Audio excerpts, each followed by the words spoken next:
Not like drifting powder, not like the lazy flakes you remember from childhood windows. Up here, the wind sculpts it, cuts through it, turns it into living shapes that rise, collapse, breathe.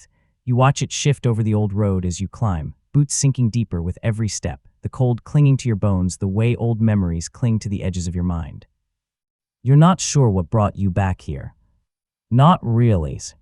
You tell yourself it's curiosity, or unfinished business, or that the doctor insisted you take cognitive walks through familiar places. But the truth is quieter, heavier. Something pulled you, something older than reason, something that whisper stirred in your sleep last night, an image you can't fully grasp now, but you feel it lingering like the aftertaste of a forgotten dream. Ahead, the path narrows, swallowed by pines. You pause, breath fogging in front of you. The village should be close, but you don't see it yet. Just the ridge. Just the sound of your heartbeat fighting the thin mountain air. Just the sense that you've been here before, more recently than your memory allows. A cold gust scratches against your scarf, bringing with it a scent you haven't encountered in decades, smoke from wood that hasn't burned in 30 years. The impossible familiarity tightens something inside your chest. You blink once, twice, as if the world might rearrange itself into something you recognize.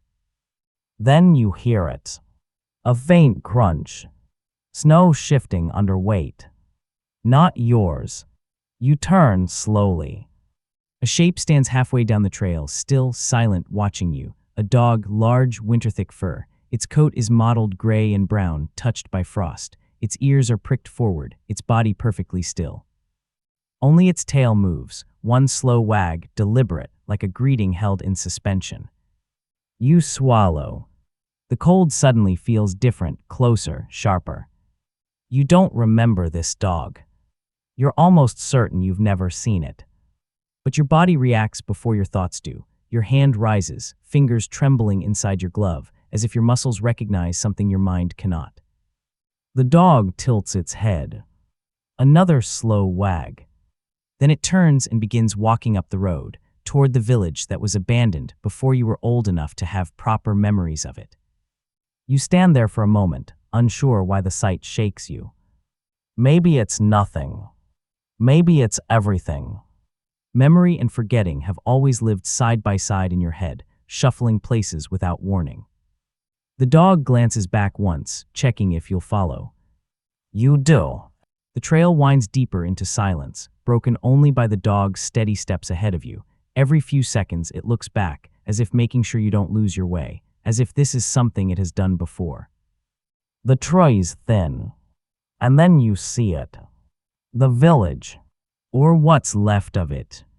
Wooden houses sag under heavy snow. Windows are shattered or frosted opaque. Doors hang crooked, swallowed by ice. Fences have collapsed into half-buried skeletons. Everything looks frozen in the exact moment people walked away, 30 years locked in the mountain's cold fist.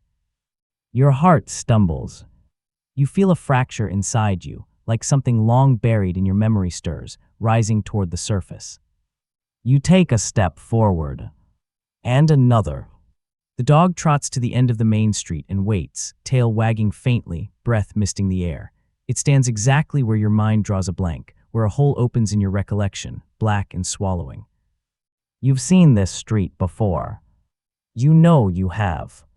Yet the memory doesn't come, only the emotional echo of it, heavy, ache-filled, like nostalgia that belongs to someone else but beats against your ribs as if it were yours. Wind knocks an old signboard against a post. Clag, clag, clag. You flinch. The sound pulls your gaze to the house nearest you, its roof half collapsed, but its chimney still standing, like a sentinel refusing to fall. A faint pattern of peeling blue paint covers the front door, a color that sparks something behind your eyes. Blue. A child's choice. Someone insisted on blue. You touch your gloved fingers to your forehead, pressure building behind your temples. Thoughts scatter, rearrange, collapse again. The dog lets out a soft sound, half whine, half encouragement. You follow it.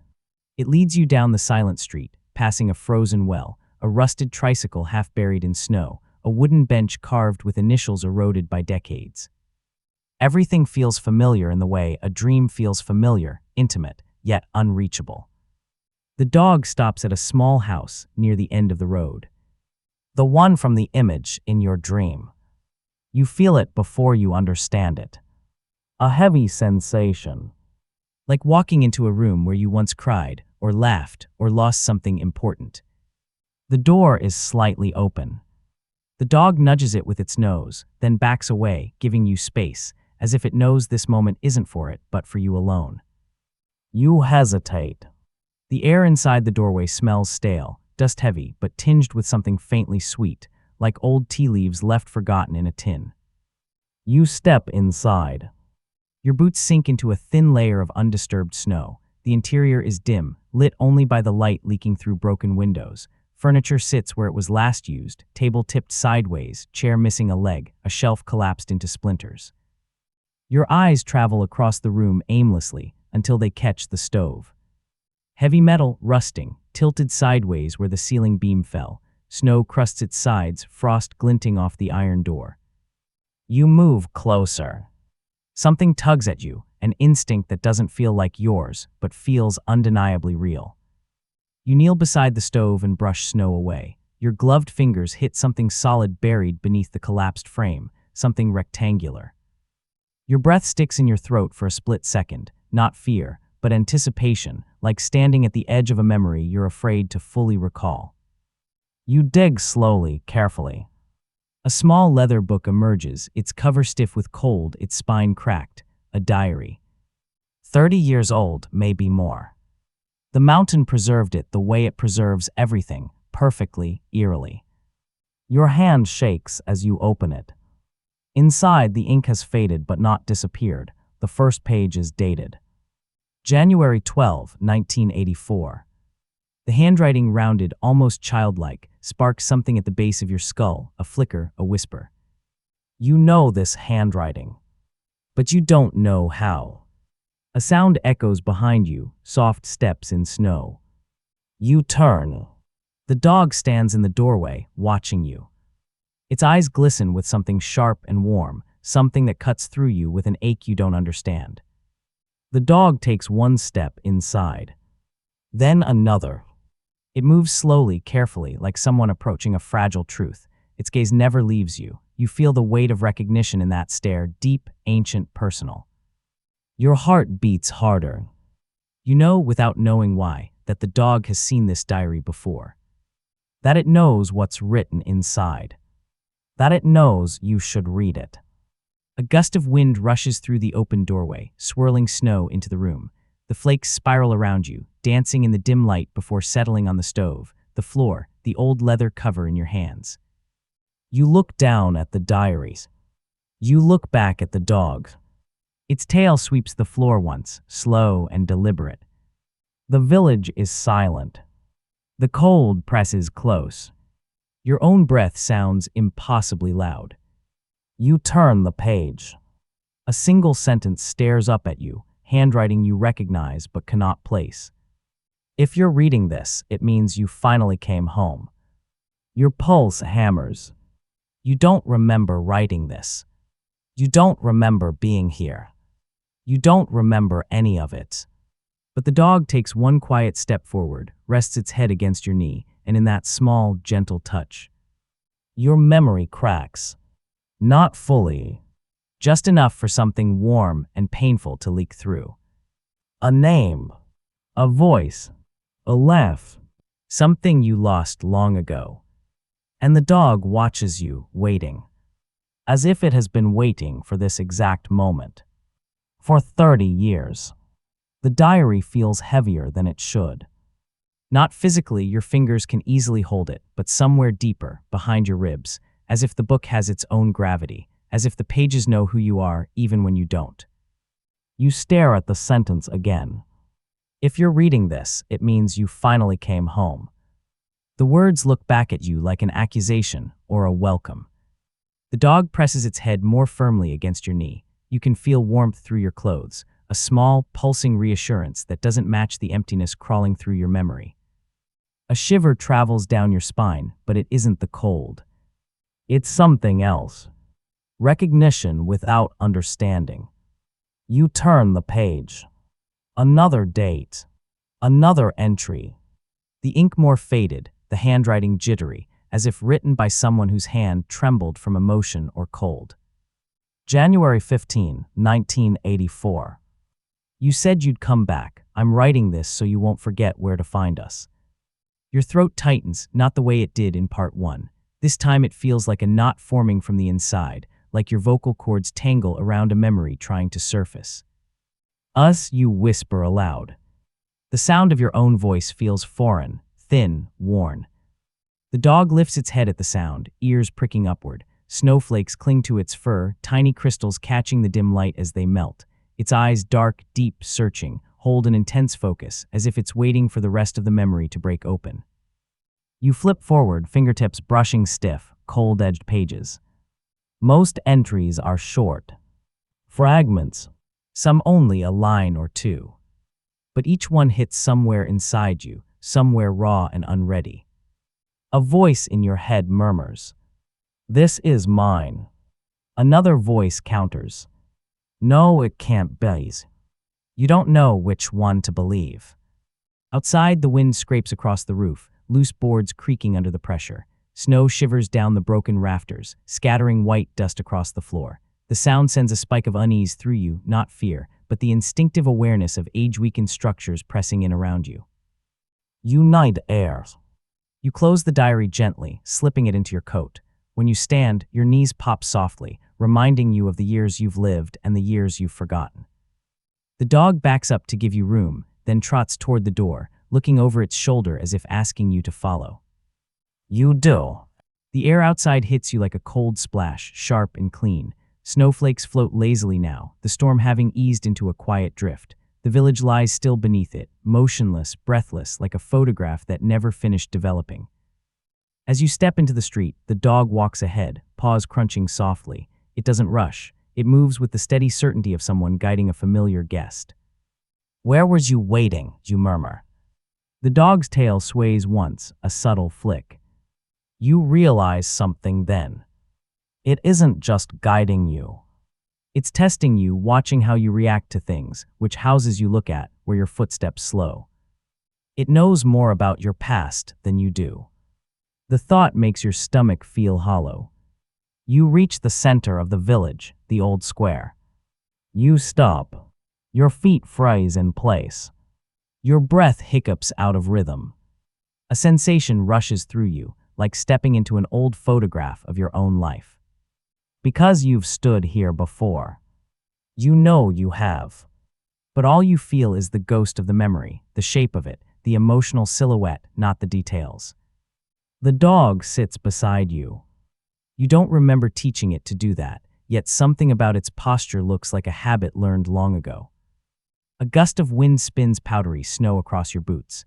You stare at the buildings around the square, letting your gaze drift slowly, searching for anything that might tug another memory loose. A well half covered in ice. A bench where branches have collapsed from years of storms. A notice board nailed to a leaning post, paper scraps turned to frozen mush. And then, a house at the far end. The blue door. The same shade as the one you stood in front of earlier. But this one is intact. Barely, but intact. A cold tremor travels from your shoulders to your fingertips. You begin walking toward it without telling your legs to move. The dog follows, quiet and attentive, matching your pace. Every step feels like the ground beneath you is trying to remind you of something. It just can't decide whether to whisper or scream. When you reach the door, you stop again. The paint is peeling, but the color is unmistakable. A soft, faded blue. You raise your hand and trace the surface. The texture bites your fingertips through your glove, cold, rough, real. You say something. A flash. Not a memories. More like an afterimage. A small hand gripping a paintbrush. Laughter nearby. Warmth that doesn't match the cold mountain air. The scene flickers and vanishes before you can grasp it. You steady yourself, exhaling. What happened here, you ask the air. Or the dog. Or whoever might still be listening in this silent, frost-bitten place. The dog steps closer and nudges the bottom of the door gently, as if urging you inside. You push. The hinges groan, a rusty, aching sound, and the door cracks open. Inside is dim, but not as ruined as the house with the fallen stove. Dust drapes everything like a second skin. The room smells of old fabric, brittle wood, and something faintly metallic, like forgotten coins in a cold pocket. Your boots creak on the floorboards as you step inside. Something hangs on the left wall. You approach slowly. It's a wooden frame, empty. Glass shattered long ago. The photo gone. Only the imprint of where it once was remains. Your pulse quickens. Why does that empty frame hurt more than anything else? A whisper crawls through your thoughts. You're supposed to know what was there. You glance around. A coat stand still stands near the door, holding nothing but a single frayed scarf. A child's height line is scratched into a doorframe to your right, 4 small notches climbing upward, dates carved beside them in shaky handwriting. 1981, 1982, 1983, 19. The last one stops mid-stroke. Your chest tightens, not a repeat of the earlier sensations, but a new one heavier, sinking low like a stone dropping into cold water. You reach out and touch the half-finished mark. Something flickers again behind your eyes. A voice, a giggle, a moment of warmth. You're growing so fast, look at you. A familiar voice. Familiar in a way that terrifies you. Because you can't place it. And you should be able to. The dog gives a soft bark behind you. You turn. It stands in the entryway to a back room, looking at you with bright, expectant eyes. You follow. The back room is smaller, cozier despite the decay. A bed sits pushed against the wall, blankets stiff with cold. A wooden chest lies open at its foot, contents spilled, small toys, faded clothes, a book whose cover has warped from moisture. You kneel beside the chest, fingers brushing a tiny wooden horse carved from pale mountain pine. The figure fits perfectly into your palm, too perfectly, as if your hand remembers the shape. A tremor runs through your body. You look to the dog. Its ears lower, its eyes soften. There's something almost human in its expression, something aware, mournful, patient. You whisper, "Did I live here?" The dog doesn't answer in any way a human would expect. It just steps forward, places one paw gently on the wooden horse, then looks up at you again. A gesture, a sign, a confirmation. Your heartbeat stumbles. You close your eyes and inhale slowly. The air tastes like dust and cold wood and the metallic hint of old sorrow. When you open your eyes again, the dog walks to the far corner of the room, toward a narrow doorway. It scratches once at the floorboards. You stand cautious and approach. The door leads to a small pantry or storage room. The shelves have collapsed, jars shattered on the floor, their contents long dried, but the dog noses the far wall, pressing its snout into a gap in the paneling. You crouch, pushing aside loose boards. Behind them is a compartment, hidden intentionally. Wood panels slid aside decades ago and never returned to place. And inside, a metal tin. Plain, dented, cold enough to sting your fingers when you lift it. You unlatch the lid.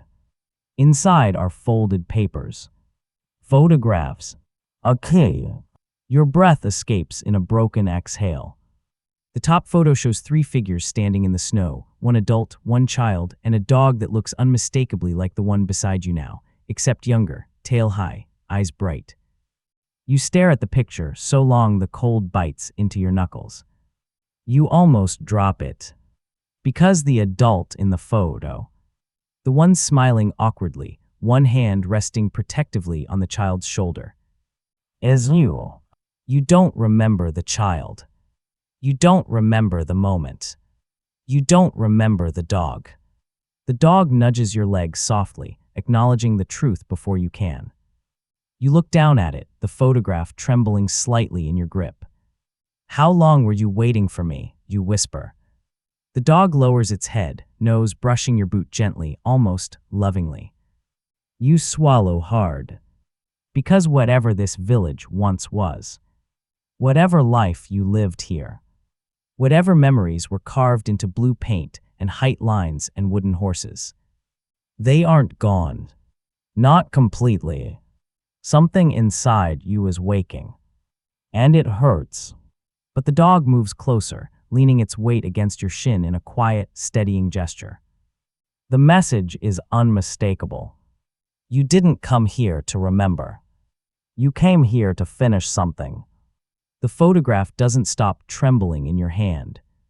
You're not shaking from the cold. The room is no colder than anywhere else in the village. It's something inside you that's unsteady now, something that's no longer content to lie buried beneath years of fog. You force yourself to really look at the image. Snowflakes hang in the air, frozen in place by the camera's flash. The adult in the picture, you, is a little younger, shoulders straighter, hair thicker, eyes less tired. There's a faint, uncertain smile on your lips, the expression of someone not used to posing. The child at your side holds onto your coat sleeve with a mittened hand. Their cheeks are flushed from cold, eyes bright, mouth open mid-laugh, as if they were saying something at the exact moment the photo was taken. You try to hear that echo. Nothing comes. The dog in the photo stands at the child's other side, fur full and gleaming, one ear slightly bent. Its posture is unmistakable, alert, protective, proud. You lower the picture and glance at the dog beside you now. Its muzzle is whiter, fur coarser, but the shape of it, those eyes, that bent ear, matches perfectly. Time has written itself into its body, but it's the same animal. Is it really you? You murmur. The dog blinks slowly, then leans in and sniffs the corner of the photograph, nose brushing your fingers. It lets out a quiet, almost content sound, as if verifying something. You're not sure what that is, your identity, the image, or the fact that you finally found this box. You set the photo carefully on the open tin and sift through the other contents. More pictures, corners curled. A few folded documents. And the small metal key. You pick up the key, turning it between your fingers. It's simple, worn from use, cool against your skin. No label, no identifying marks, just the sense that it once fit something you used every day. You close your eyes, letting the weight of it rest in your palm. Your mind tries to assemble shapes. A door, a box, a lock. It's like flipping through a book where half the pages have been torn out. Images flicker and vanish before they can form fully. You open your eyes again. The dog is watching the key, gaze intense. You know, don't you? You say, more statement than question. The dog steps backward out of the pantry, pauses, and looks over its shoulder. The message is clear. Come on. There's more. You tuck the key into your coat pocket, slide the documents back into the tin, and take out the diary instead, slipping it under your arm. The photograph of the three of you, adult, child, dog, you keep in your hand for a moment longer. The child's smile gnaws at you. How can a stranger's face hurt this much?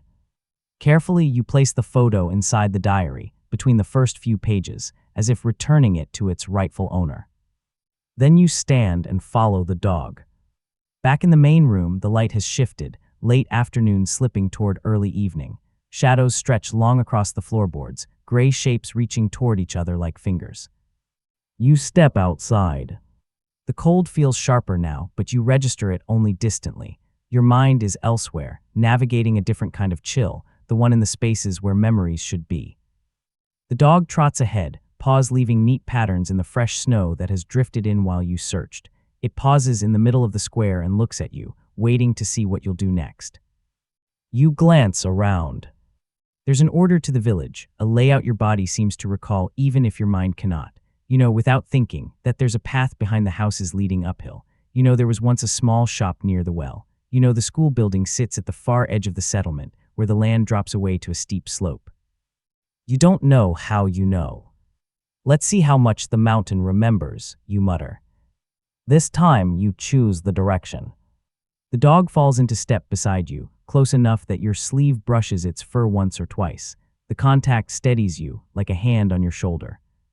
You walk toward the well first. The stone rim peeks out above the snow, circular and solid, crusted with ice. The rope is gone, the bucket nowhere in sight. But as you place your hand on the cold stone, your mind flares with a sensation that doesn't match the present. Warm fingers. Summer heat. water sloshing over the edge as someone laughs too loudly. You jerk your hand back as if the stone burned you. Not all your memories vanished, you realize. Some of them stayed behind here, trapped in objects and places like flies in amber. You continue on, past the well, toward a building you know was once important. Your steps lead you to a long, single-story structure near the village edge. Its roof has partially collapsed, but the front still stands, windows cracked but not entirely destroyed. A faded sign hangs crooked above the door, letters barely visible beneath layers of frost and grime. You wipe the surface with your glove. Underneath the crust, the letters emerge. Shakaya o ilaya. The word appears in your mind before you consciously read it. School. Your head swims for a moment, not from dizziness, but from too many things trying to surface at once. You grip the doorframe to steady yourself. The dog waits by the threshold, as if it understands that crossing this particular line is different. This isn't like entering a house. This is stepping into a part of your history that might explain more than it will comfort. You push the door open. The smell inside is different from the house's. Dust and time, yes, but also chalk, old paper, and the faint tang of metal from broken desks. The air feels heavier, as if knowledge itself settled here and never left. Rows of desks sit crooked under the sagging ceiling. Some are overturned, others dusted with snow that blew in through shattered glass. At the front of the room stands a chalkboard, words half erased but still faintly visible. You walk toward it, boots hollow on the wooden floor. As you get closer, letters emerge from the haze of chalk dust, faded but legible. You read them under your breaths. A name, a date, something that stings.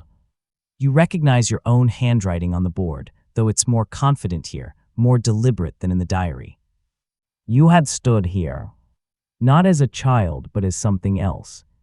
You look down at the closest desk. Scratched into its surface with clumsy care is another name, shorter, clunkier letters, the kind a child would carve when they weren't supposed to be doing anything but listening. You trace those letters with a gloved fingertip. The name hits you like a stone thrown into still water. You know it. You know it in a way your body can't deny. Your lungs forget their rhythm. Your knees feel suddenly untrustworthy. A single syllable echoes in your head, bouncing off the hollows inside. You whisper it. The sound comes out broken, half-breathed. The dog lifts its head, ears twitching at the sound, like it has been waiting years, decades, to hear you say that name again. The moment stretches, taut, electric. You step back from the desk, heart pounding against your ribs. The schoolroom seems to tilt slightly, not physically, but in your perception, as if it's realigning around what you just remembered. You search the room for anything else that might help. On the teacher's desk at the front lies a stack of old notebooks, edges curled, covers stiff. You pick one up. The paper inside is filled with crooked letters, numbers marching unevenly across lines. On the top of one page, in the same childlike hand as the diary, is a familiar word. Papa. The room feels smaller suddenly. You swallow against the weight pressing under your sternum. Why didn't I remember you? You whisper. The question isn't directed at the child who isn't here, or at the notebook, or at the village. It's directed inward, toward whatever part of you decided that forgetting was safer than remembering. The dog moves forward and rests its chin gently against your thigh, grounding you. You let the notebook fall closed, fingers lingering on the cover. There's a pattern forming, you realize. The diary, the photo, the carved name. This notebook. All of it points to one truth. You had a life here, a child, a promise, a whole world built around a blue door in a mountain village. So what shattered it? You leave the notebook on the desk and step back outside, the dog following. The sky has dimmed further now, the sun sinking behind the peaks. Shadows climb the mountain slopes, stretching their reach toward the village. You need to decide how long you're staying. Your rational mind whispers that you're too old to be wandering abandoned settlements in fading light, that you should head back down the path, return to the safety of the town below, sleep in a warm bed, and convince yourself this was a one-time excursion. But the other part of you, the part holding the diary pressed against your chest, knows there's no going back to not knowing. You reach into your coat and pull out the small key again. Metal glints faintly in the blue-gray light. "What do you open?" you murmur. The dog watches the key intently, then turns away, padding toward the far edge of the village, past the school, past the last row of houses. You feel the tug again. That invisible line pulling you in its wake. You follow. Snow deepens as you move beyond the last building.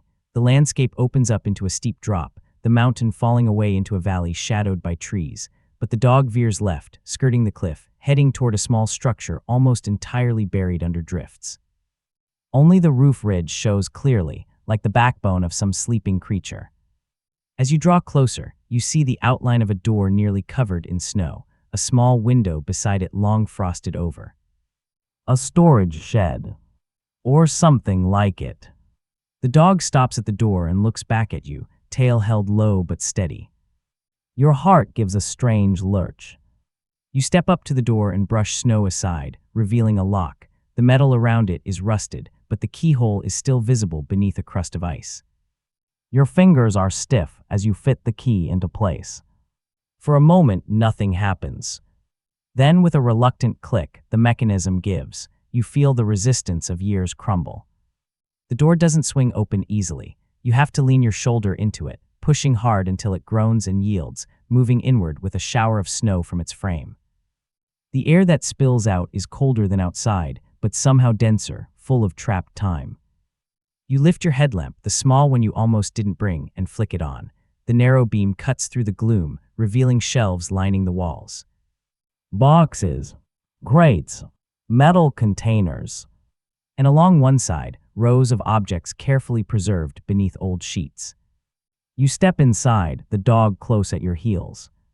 The light catches on something metallic, a familiar glint. You move toward it. Under one of the dusty covers is a sled, wooden runners, rope handle, small enough for a child, reinforced enough to be pulled by an adult. You glance at the dog. It looks back with an expression that could almost be called memory. The beam shifts and lands on a second object beside the sled, a frame of twisted metal. You pull the cloth away and reveal a wheelchair. Child-sized. Your breath falters. You rest your hand on the handle. The metal is frigid, biting into your palm through the glove. You stare at it, mind racing, assembling pieces that refuse to settle into a full picture. The carved height marks on the doorframe. The way the dates stopped.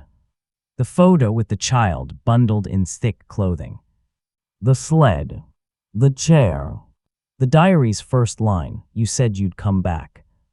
The mountain stays silent, but the truth presses closer. You take a hesitant step backward, mind teetering at the edge of something huge and dark that waits just beyond your reach. The dog moves in front of you, blocking your retreat. It meets your eyes, steady and unflinching, as if telling you, you can't turn away now. Your fingers clench around the diary. There are answers in these pages. Maybe not all of them, but enough. You back out of the shed and pull the door closed. The lock clicks uselessly. The years have broken its purpose, but you shut it anyway, as if you're not ready for the mountain air to touch what's inside. Standing there, with the last of the daylight draining out of the sky, you realize there's a more immediate decision to make. Night is coming. You can either leave or stay. The village has no electricity, no sound beyond the wind, no neighbors, no help if you fall or if the roof collapses in the dark. You should go. But as you look back at the houses, at the square, at the blue door and the school and the hidden shed, something inside you knows. If you leave now, you might never have the courage or the health to climb back up again. And the dog. You look down. It stands facing you, tail gently brushing the snow, eyes quietly expectant. It doesn't beg, it just waits for your choice. You exhale slowly, the breath steaming in the dim air. Looks like we're staying then, you say. Your voice sounds firmer than you feel. The dog's ears lift, something like relief passes through its posture. You think of the house with the fallen stove, the one where you found the diary. Its walls are damaged, spending the night there would be foolish. But the blue-doored house, though decayed, is still structurally sound enough for one night. You know this without needing to analyze beams or foundations. Your body remembers which roofs stayed dry longest. Another memory you didn't know you kept. You turn back toward the village, the dog trotting alongside you as the first true darkness begins to slip between the buildings. As you walk, you open the diary to the page where you left off, the photograph tucked safely inside. The beam of your headlamp bounces softly across the words as you read, boots crunching on snow. January 19, 1984.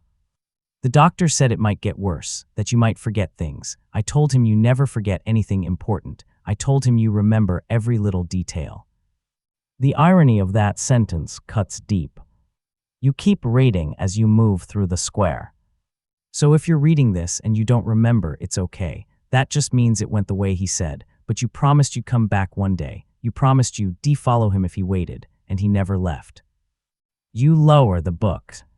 At your side, the dog walks with quiet purpose, as if answering a roll call given decades late.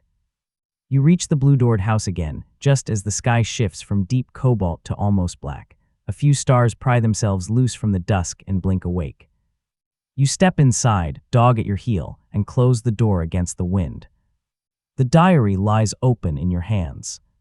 On the next line, written smaller, like someone hesitated before committing the words to paper, is a final sentence for that entry. If you're here, Papa, then maybe you're not as lost as they said. The blue-doored house exhales around you as you step inside, the air carrying a faint trace of old wood and the memory of someone who once lived here, someone who filled this space with sounds you can almost hear if you let yourself drift too close to the edge. You close the door behind you. The latch doesn't catch fully, but it holds enough to keep out the wind's first probing fingers. Your headlamp sends a soft cone of light across the room, illuminating dust, warped floorboards, and the faint outlines of a life once lived with stubborn hope. The dog circles once near the hearth, instinctual, practiced, before settling on the floorboards, positioning itself so its eyes stay on you, a watcher, a guardian, a witness. You lower yourself onto the bench nearest the wall, bones complaining after the long climb and the longer unraveling of memories. The diary rests in your hands like something alive, its weight pulsing through your palms. You flip to the next page. January 20, 1984. The doctor said your mind is like an overcrowded room, too many voices talking at once. Sometimes they drown out the important ones. You swallow around a lump that forms, slow and jagged, in your throat. Overcrowded. That feels right. That feels painfully close to the truth.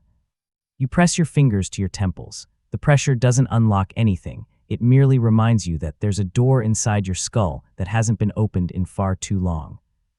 You read the next lines carefully, letting each word settle before moving to the next. I'm writing these pages so when it happens, you won't feel scared. You'll know you were loved. You'll know you had someone here who needed you. Your chest tightens in a new way, low, deep, like something twisting behind your ribs. It isn't panic. It isn't confusion. It's grief. Grief for something you don't yet remember losing.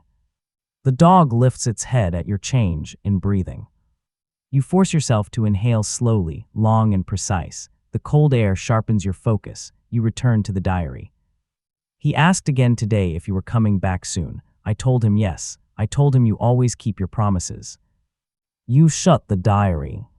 Not angrily, not abruptly, but because the words feel too heavy to carry in this moment.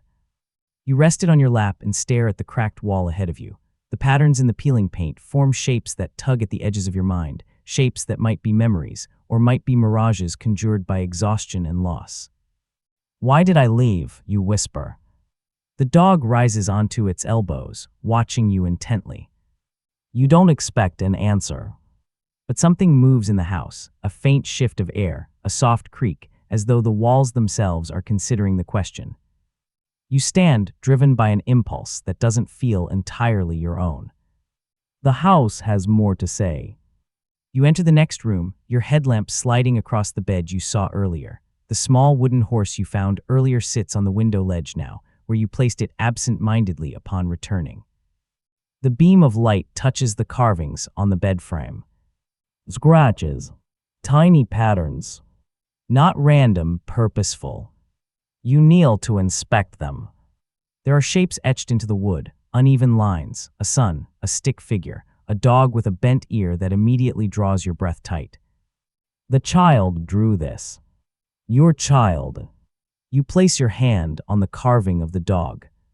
The real dog moves beside you, pressing its head onto your shoulder gently, as if acknowledging the memory even when you can't. A sudden gust slams against the side of the house. The walls groan. Snow powders down from the ceiling, glimmering in your light like shattered stars. The house feels unstable in places. The storm is growing outside. You'll need to make a fire if you're staying the night. You scan the room again, your memory tugging you toward the pantry. You push open the small kitchen door.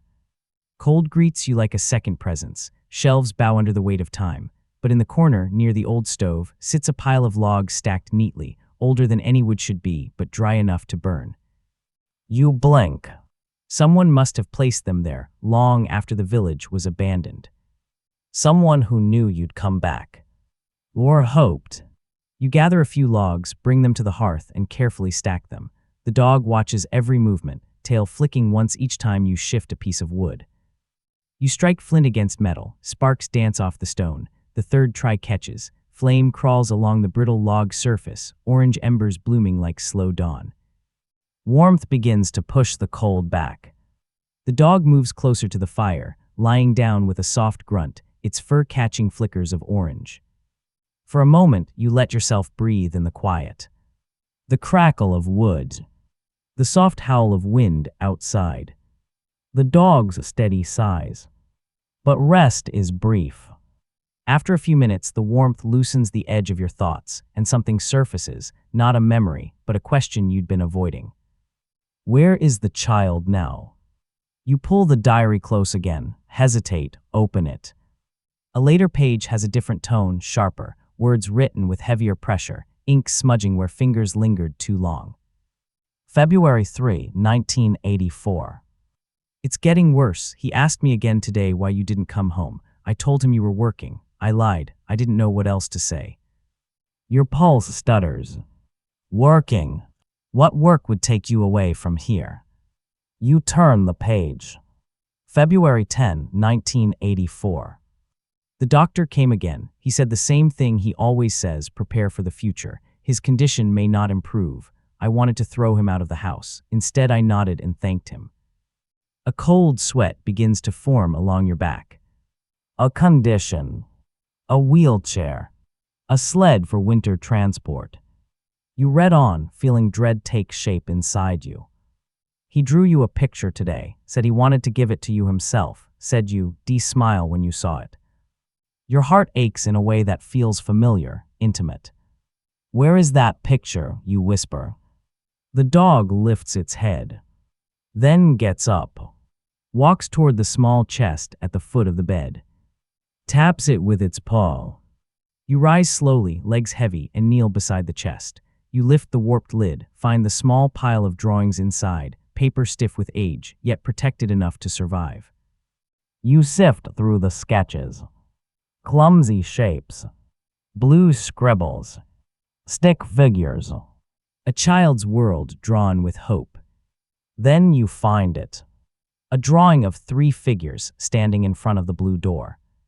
One tall, one small, one four-legged. You, your child, the dog.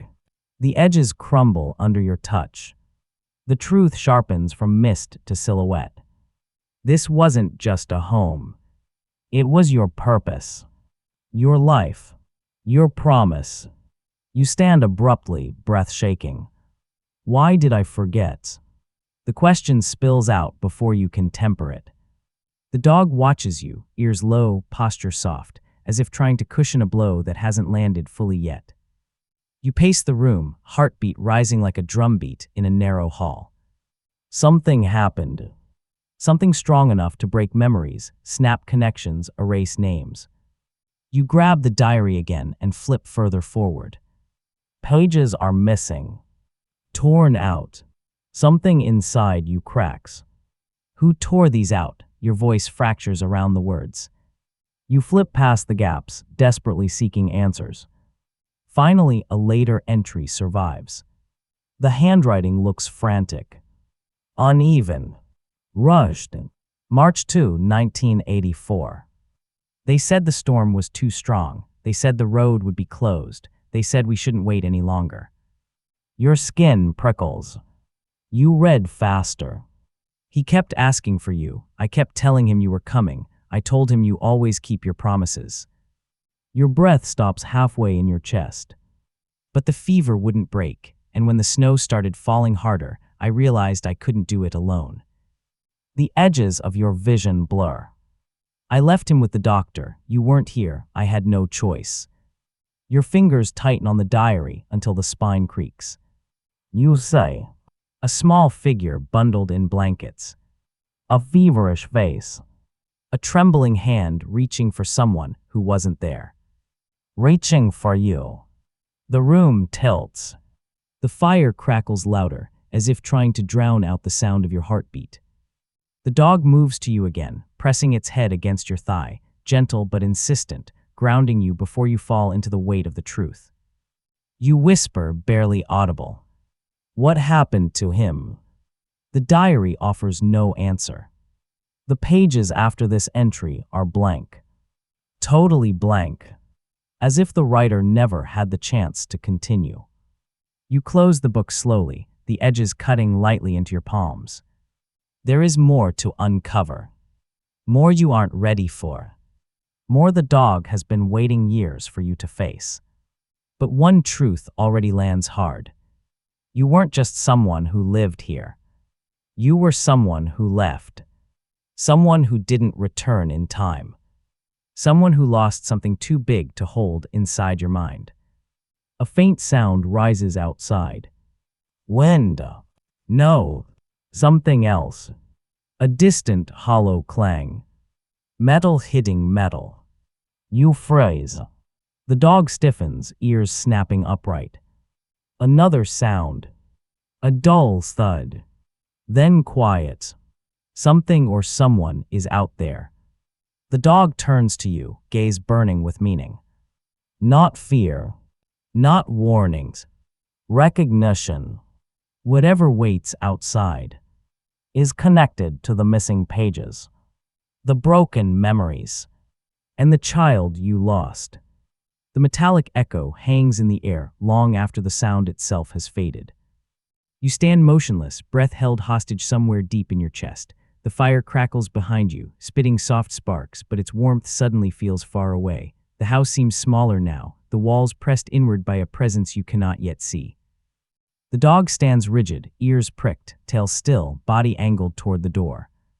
Not afraid. Alert. Expectant. Something in the dog's posture tells you this sound isn't new. It has heard it before. Waited for it. You swallow, and the act feels loud in the silent room. You step toward the front door. The dog moves with you, matching your pace, close enough that your coat brushes its fur. Its presence calms your instinct to freeze. You reach the door and pause, your hand hovering over the wood. Another clang cuts through the wind. Closer this time. Sharper. You push the door open. Cold tears into the room, sweeping snow across the floor. Darkness sits heavy over the village, broken only by the weak glow of your headlamp and the white glint of moonlight reflecting over endless drifts. The sound comes again, faint, like metal tapping hollowly. You step outside. The dog moves ahead now, leading with a confidence that makes your pulse quicken. Snow crunches under your boots, each step sinking deeper as you navigate the uneven path. The air tastes metallic, as if the cold itself has turned to iron. You reach the center of the village. The dog stops.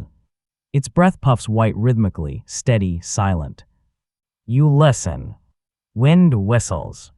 Wood groans. Then, there it is. A single, hollow clang echoing from the darkness near the far end of the square. The direction of the school. Your stomach twists. The dog starts forward. You follow. As you approach the schoolyard, the snow deepens, drifted high against the building's walls. Your headlamp grazes the windows, frosted, cracked, opaque. The beam catches something in the yard. A metal swing, twisting slightly on its chain. The wind pushes it once, just enough for the seat to tilt and knock the frame with a soft clink. A perfectly natural explanation. Your breathing steadies until you realize the second swing beside it moves too. Not lightly, not randomly. It sways with purpose, as though something heavy sat on it moments ago or just climbed off. Your throat dries. You approach slowly, each step carefully placed. The dog stays behind you this time, letting you walk first, not out of fear. Respect. This is your memory to face. The swing moves again, a soft rhythmic creak that raises gooseflesh along your arms. You reach it. The chain is warm. You pull your hand back sharply, heart hammering. Metal shouldn't be warm in this cold. Your breath fogs the air as you stare at the swing. A faint imprint marks the snow below it, a shallow depression shaped roughly like a child's weight. A sensation stirs behind your eyes, like the flicker of a film reel catching on a projector spool, a moment that almost returns, then slips. You whisper, "Were you here recently?" The village answers with silence. You turn toward the dog.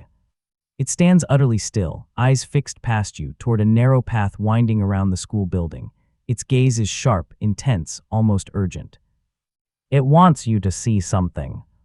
You move toward the path, boots sinking deep. The dog follows now, close, nudging your hand once with its cold nose before falling back into step. The narrow passage leads behind the school, where the mountain slope rises steeply. Rock outcroppings jut out like frozen waves, casting jagged shadows across the snow. And there, half hidden beneath a collapsed overhang, is a doorway. You stare at it. It's small, wooden, reinforced with rusted metal bands. A thin layer of snow coats it, but something about its presence feels wrong. Or perhaps right. Familiar. You step closer. The dog's pace slows beside you. Its ears flatten slightly as you approach the door. Not fear, not warning. Remembrance. As your headlamp beam sweeps across the wood, something catches your eye. Scratched into the surface, barely visible through time and frost, are faint marks. Letters. You brush snow away with your sleeve. 4 letters reveal themselves. The same 4 letters carved on the desk inside the school. The same 4 letters that ripped something open inside you. The child's name. Your child. You freeze, breath trapped halfway to your lungs. The dog touches your hand with its nose, breaking the paralysis. You press a shaking hand to the handle. The door gives after a moment, creaking open. Cold air spills out, colder than the village, colder than outside, colder than anything a normal room should hold. Your headlamp cuts through the darkness. It's a cellar. Stone walls. Old shelves. A small table. Blankets piled in a corner. A shelter. You step inside cautiously. The dog stays at the threshold, as though entering would disturb something sacred. Your beam drifts across the stone floor. Footprints. Small ones. Fresh enough that the edges haven't collapsed. Leading from the blankets to the door and back again. Your skin prickles so intensely, it feels like electricity crawling under your coat. Are these? You can't finish the sentence. The dog whines, soft, low, mournful. You kneel beside the footprints, running your glove over the shallow depressions. They're not large enough to belong to any adult, too deliberate to be an animal. They look like a child's steps. A child who walked here recently. Your breath comes uneven, stuttering. Your vision wavers. Is he still alive? You whisper. The dog lowers itself, chin touching the floor, eyes burning with something that looks like sorrow twisted with loyalty. You stand, suddenly unsteady. Your mind races, faster than your emotions can keep up. If the child survived. If the child lived here. If the child waited for you. Why didn't you know? Why didn't anyone tell you? Why did your memory bury it so deeply the village itself had to drag you back here? A thin draft brushes your cheek and you turn. Your headlamp beam lands on something hanging from a nail in the far wall, a thin piece of cloth fluttering lightly in the cold air. You cross the small room, boots scuffing against stone. You lift the fabric. A scarf. Handmade. Blue. Your breath catches in your chest, not like earlier moments of tension, but something sharper, deeper. You remember blue yarns. You remember small fingers trying to knit. You remember correcting the stitches, laughing a little, telling the child it doesn't have to be perfect. A memories. A real ones. Clear. Warm. Bright. Your eyes weaken. Then you see something beneath the scarf. A drawing. Pinned to the wall with a piece of splintered wood. A drawing nearly identical to the one you found upstairs, 3 figures standing together. But this drawing has something the other didn't. A 4th figure. A small shape standing apart from the group, hand outstretched toward the others but not touching them. A faint dotted line connects the 4th figure to the child. Your breath stumbles. Your heart lurches. Someone else was here. Someone who mattered. Someone whose identity your mind refuses to surface. You turn toward the dog. It rises to its feet, steps into the cellar at last, and walks toward the wall. It sits beside the drawing, just sits and stares at the 4th figure. As though it knows exactly who that missing person is. And exactly why you can't remember them. You whisper, "Who was I supposed to protect?" The dog lowers its head. The grief in that gesture is unmistakable. You press the scarf to your chest, breath trembling. The storm outside begins to thicken, wind pressing against the cellar door. Snow sweeps through the cracks in the walls like pale smoke. You stand frozen, staring at the drawing, the scarf, the footprints, the clues left behind by a child who may have waited too long for someone who forgot how to come home. Then you hear it. A sound so faint you almost miss it beneath the wind. A single high, childlike laugh carried briefly through the storm. The dog's ears shoot up. Its entire body jolts. Your pulse slams into your throat. You whirl toward the door. But the laugh is already gone. Only the storm remains. The laugh fades too quickly. Far too quickly. For a moment you're convinced the wind swallowed it, that it wasn't real, that your mind dredged up a sound it desperately wished to hear. But the dog's reaction ruins that possibility. It stands rigid at the cellar door, trembling with a focus you've never seen in any living creature. Its eyes burn with something primal. Recognition, alarm, hope. You step backward instinctively, the scarf still clutched against your chest. The air in the cellar thickens, every breath feeling like it drags frost into your lungs. The walls close in with a slow, crushing weight. The dog growls, not loud, not threatening, more like a sound pulled from sadness and fear all at once. You whisper, "Someone's out there." A truth deeper than language vibrates through the dog's posture. You move toward the door, boots tapping against stone with a rhythm that doesn't feel entirely steady. When you push it open, the wind claws at your face, snow whipping sideways in chaotic sheets. Night has settled fully. The mountain feels alive in its anger. Storm winds scream like memory, trying to tear itself free of your skull.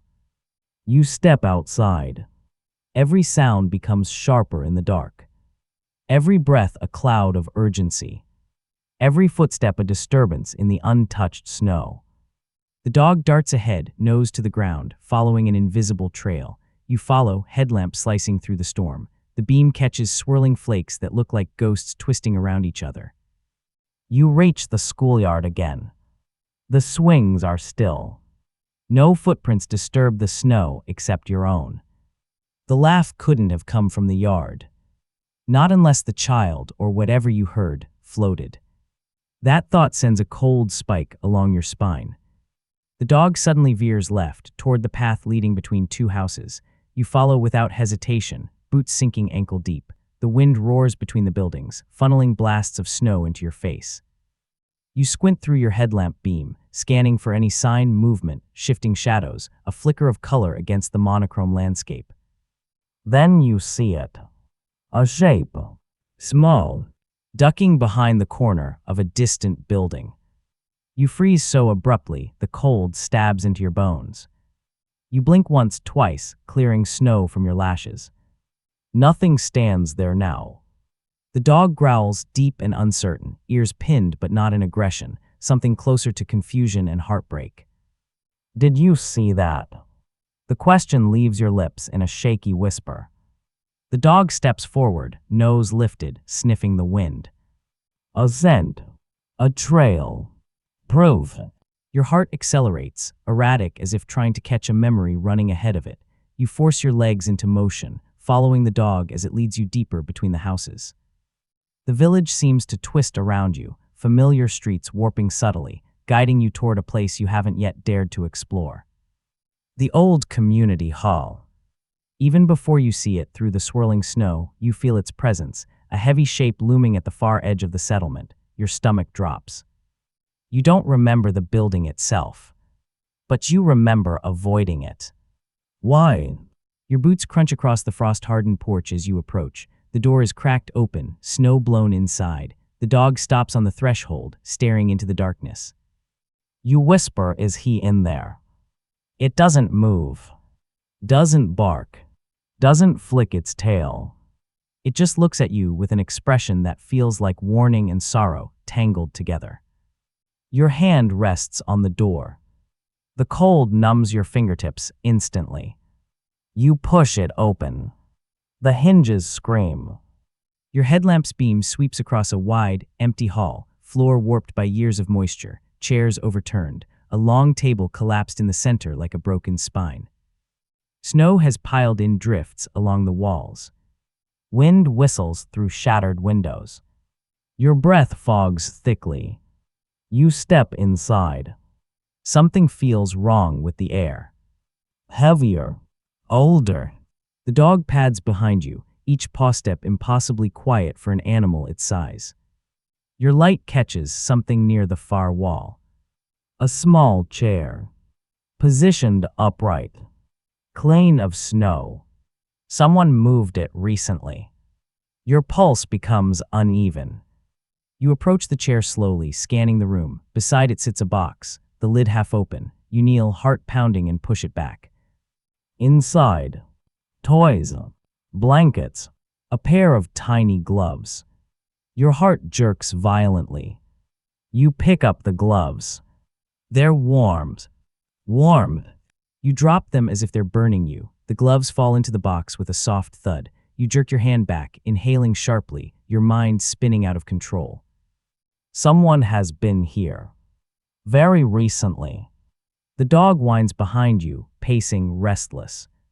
Then the sound comes again. The laugh. But this time it doesn't echo from outside. It comes from above. You snap your head upward, light swinging wildly across the rafters.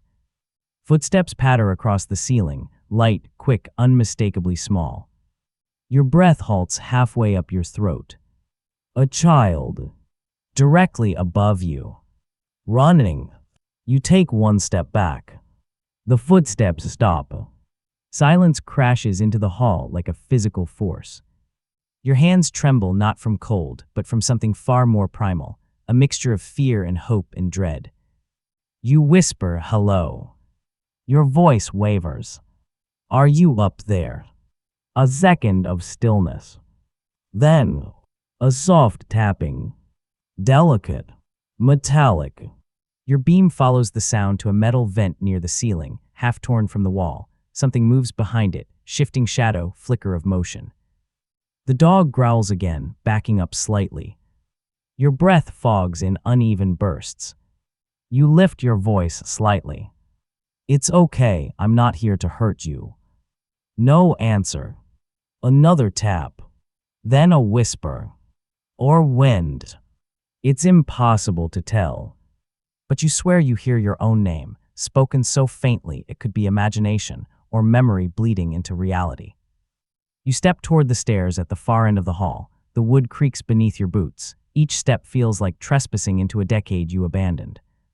The dog follows but stays close to the ground, tail lowered. You reach the stairs. Place one foot on the first step. It groans under your weight.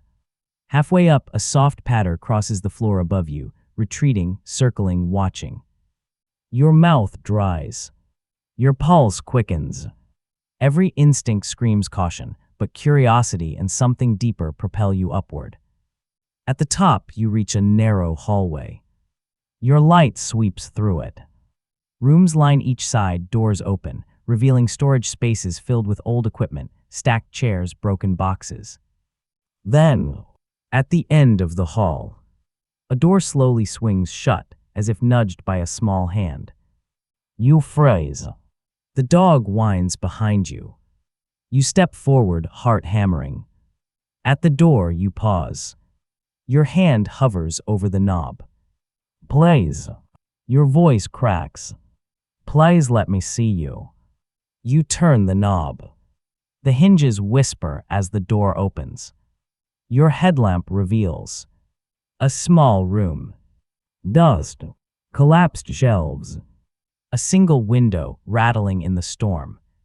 Empty. Completely empty. Your heart sinks. You take one step inside.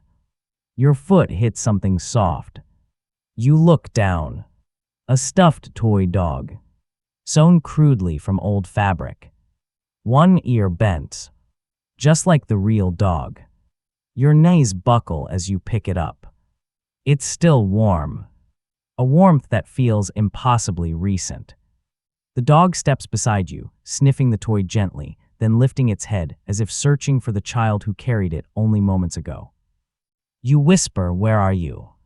And then, a faint breath of cold air brushes your cheek, carrying a whisper so soft it barely exists. "Papa." You spin, searching the darkness. Nothing. Only snow drifting through the cracked window.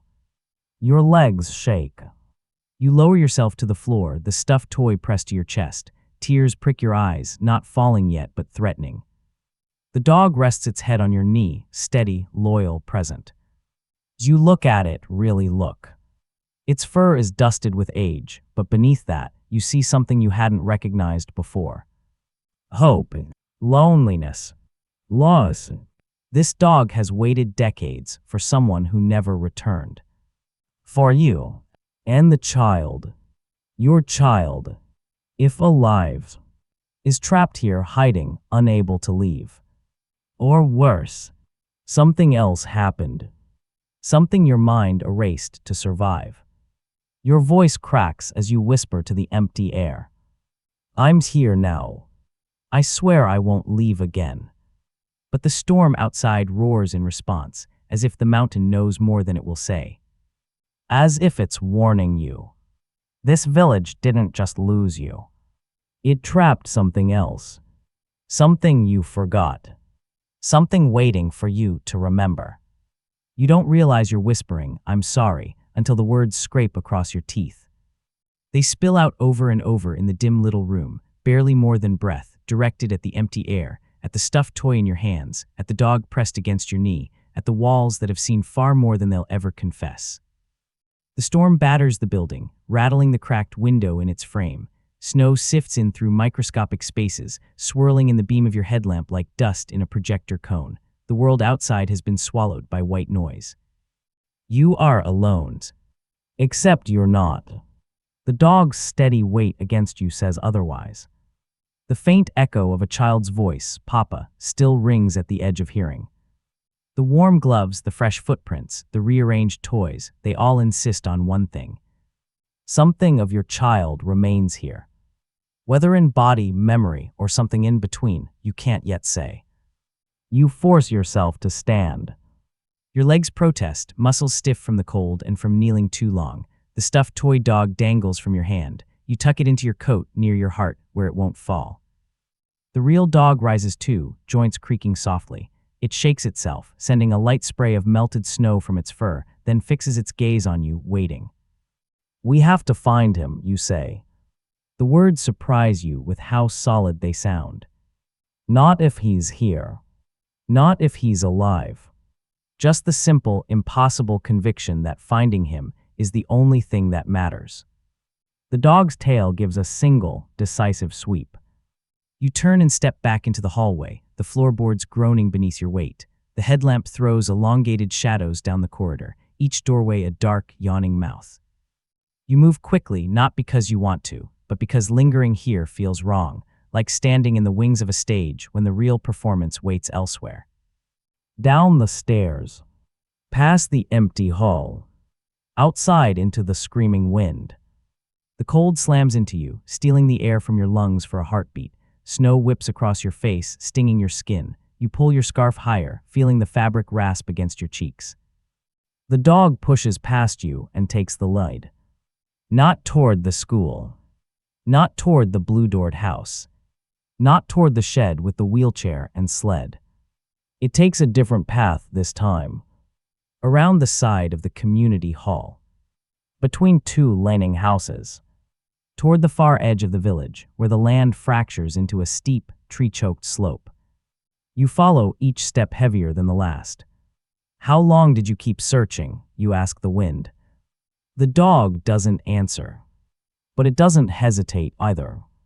You pass the last house. The world opens into a drop, a valley below, thick with dark pines, their tops laced with snow. The storm rolls over them like smoke. At the edge of the slope, half hidden by a drift, sits a small structure you hadn't noticed earlier. You might have missed it entirely if the dog hadn't come here now. A cabin. Simple, narrow, built into the hillside like a secret.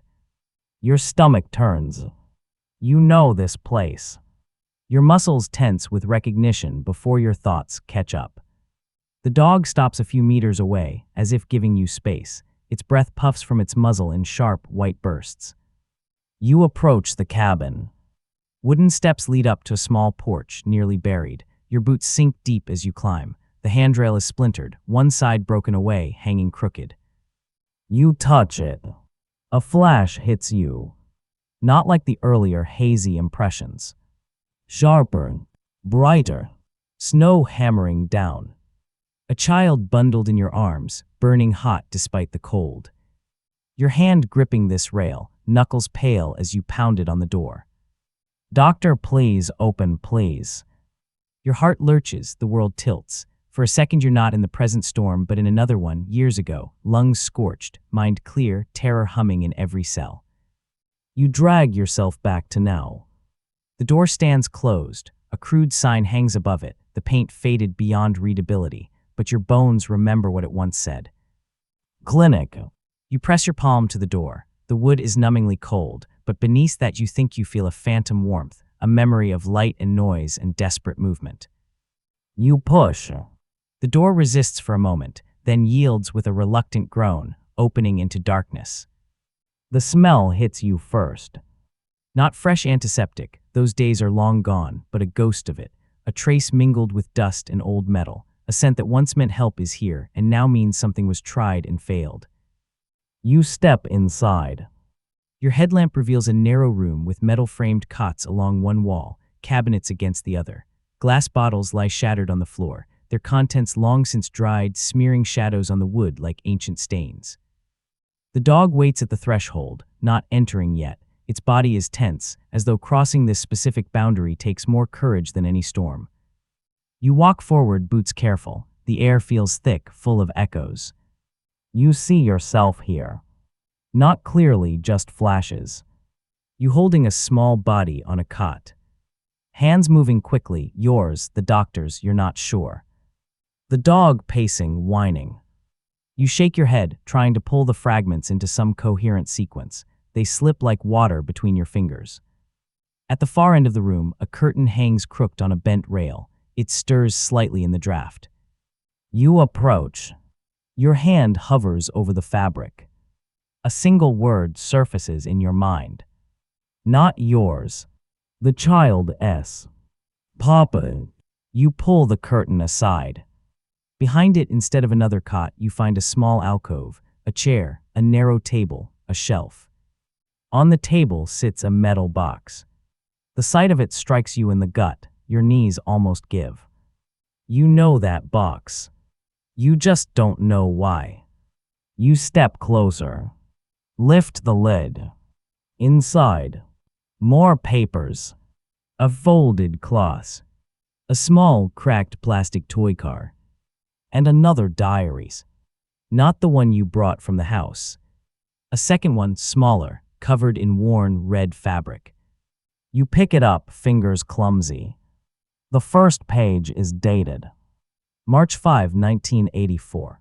Your throat tightens. This date lies beyond the last entry in the other diary, beyond the torn-out pages, beyond the moment you thought the story ended. Your hands shake as you read. They said you weren't coming, that the storm had closed the road, but I told him you'd find a way. I told him you always did. You swallow hard, breath unsteady. The doctor said I should write things down for you, in case you forget again. He said sometimes people lose whole pieces of their lives. A pressure builds behind your eyes. Lose paces. You turn the page. He asked tonight if he could hear your voice. I told him no, not yet. The radio lines are down, but when they come back I'll call you, I promised. The letters waver as your vision blurs. You blink until they steady again. You turn another page. March 7, 1984. He had a good day today, less pain. He laughed when the dog slipped on the snow, said he wanted to race him when he got better. The image slides into your mind, so easily it hurts. A thin child on a sled. The dog bounding nearby. Laughter slicing through cold like sunlight.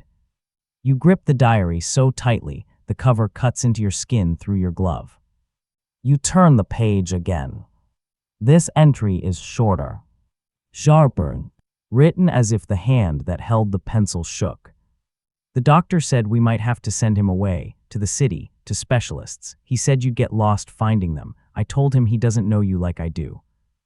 You hear a sound. A small, choked exhale. You realize it came from you. You turn another page. The date has smudged, the ink blurred slightly, as though something wet fell on it when it was written. You read anyway. The storm hasn't stopped. The doctor looks tired. He keeps listening to his radio, says they lost contact with the town. Pieces begin to align in your mind. The storm in your memory. The frantic run to the clinic. The sense of being cut off. You turn the page. He asked again, is Papa coming? I said yes. I always say yes. Maybe it's wrong, maybe it's right. Maybe it doesn't matter as long as he believes it. Tears finally break free, warm against the ice-cold air. They roll down your face, stinging your numb cheeks. The dog steps forward at last, entering the clinic. It comes to your side and presses against your leg, solid and warm and real. You lower a hand automatically, fingers threading into its fur. You turn to the final written page. The later ones are blank. This one is dated with a shaking hand. You read slowly. The doctor didn't come back after his last call. You blink. He said he was going to check the line down the slope. He said he'd be right back. The room around you fades. Only the words remain. But the storm got worse. I heard a noise outside, like something falling. I wanted to go look, but he begged me not to leave. He was afraid you'd arrive and nobody would be here. Your fingertips go numb, even inside your gloves. He kept asking, what if he forgets the way? What if he forgets me? Your lungs forget their rhythm. So I stayed. The last sentence is almost illegible, letters trailing off like the hand that wrote them lost strength. If you read this, please don't be angry. I chose to stay with him. I chose to wait with him. We both did. You close the diary gently. The silence in the clinic feels heavier now, thick with words not written, moments not captured. Another flash of memory cuts through you. You at the base of the mountain, storm-blind, arguing with someone whose face you can't quite see. They said the road is gone. You can't go up there. You'll die. I have a child up there. There is nothing left. The line went dead. The clinic reported a collapse. No, he's waiting. He's always waiting. Then, blankness. A gap where the rest should be. You stagger back a step, the room tilting again. The dog lanes into you, anchoring you to the now. You cling to its fur with one hand, the small red diary with the other. Pieces of yourself are starting to return, jagged and painful, like shards of a broken mirror being pressed back into place. You remember being told you couldn't go back. You remember being told the village was gone. You remember being told there were no survivors. You remember believing it. But the dog, The footprints, the laugh, the warmth of the gloves. You survived, you whisper into the quiet, at least for a while. The dog's breathing quickens slightly. You kneel beside it, pressing your forehead to its, ignoring the way your bones complain. You stayed, you murmur. You waited, you protected.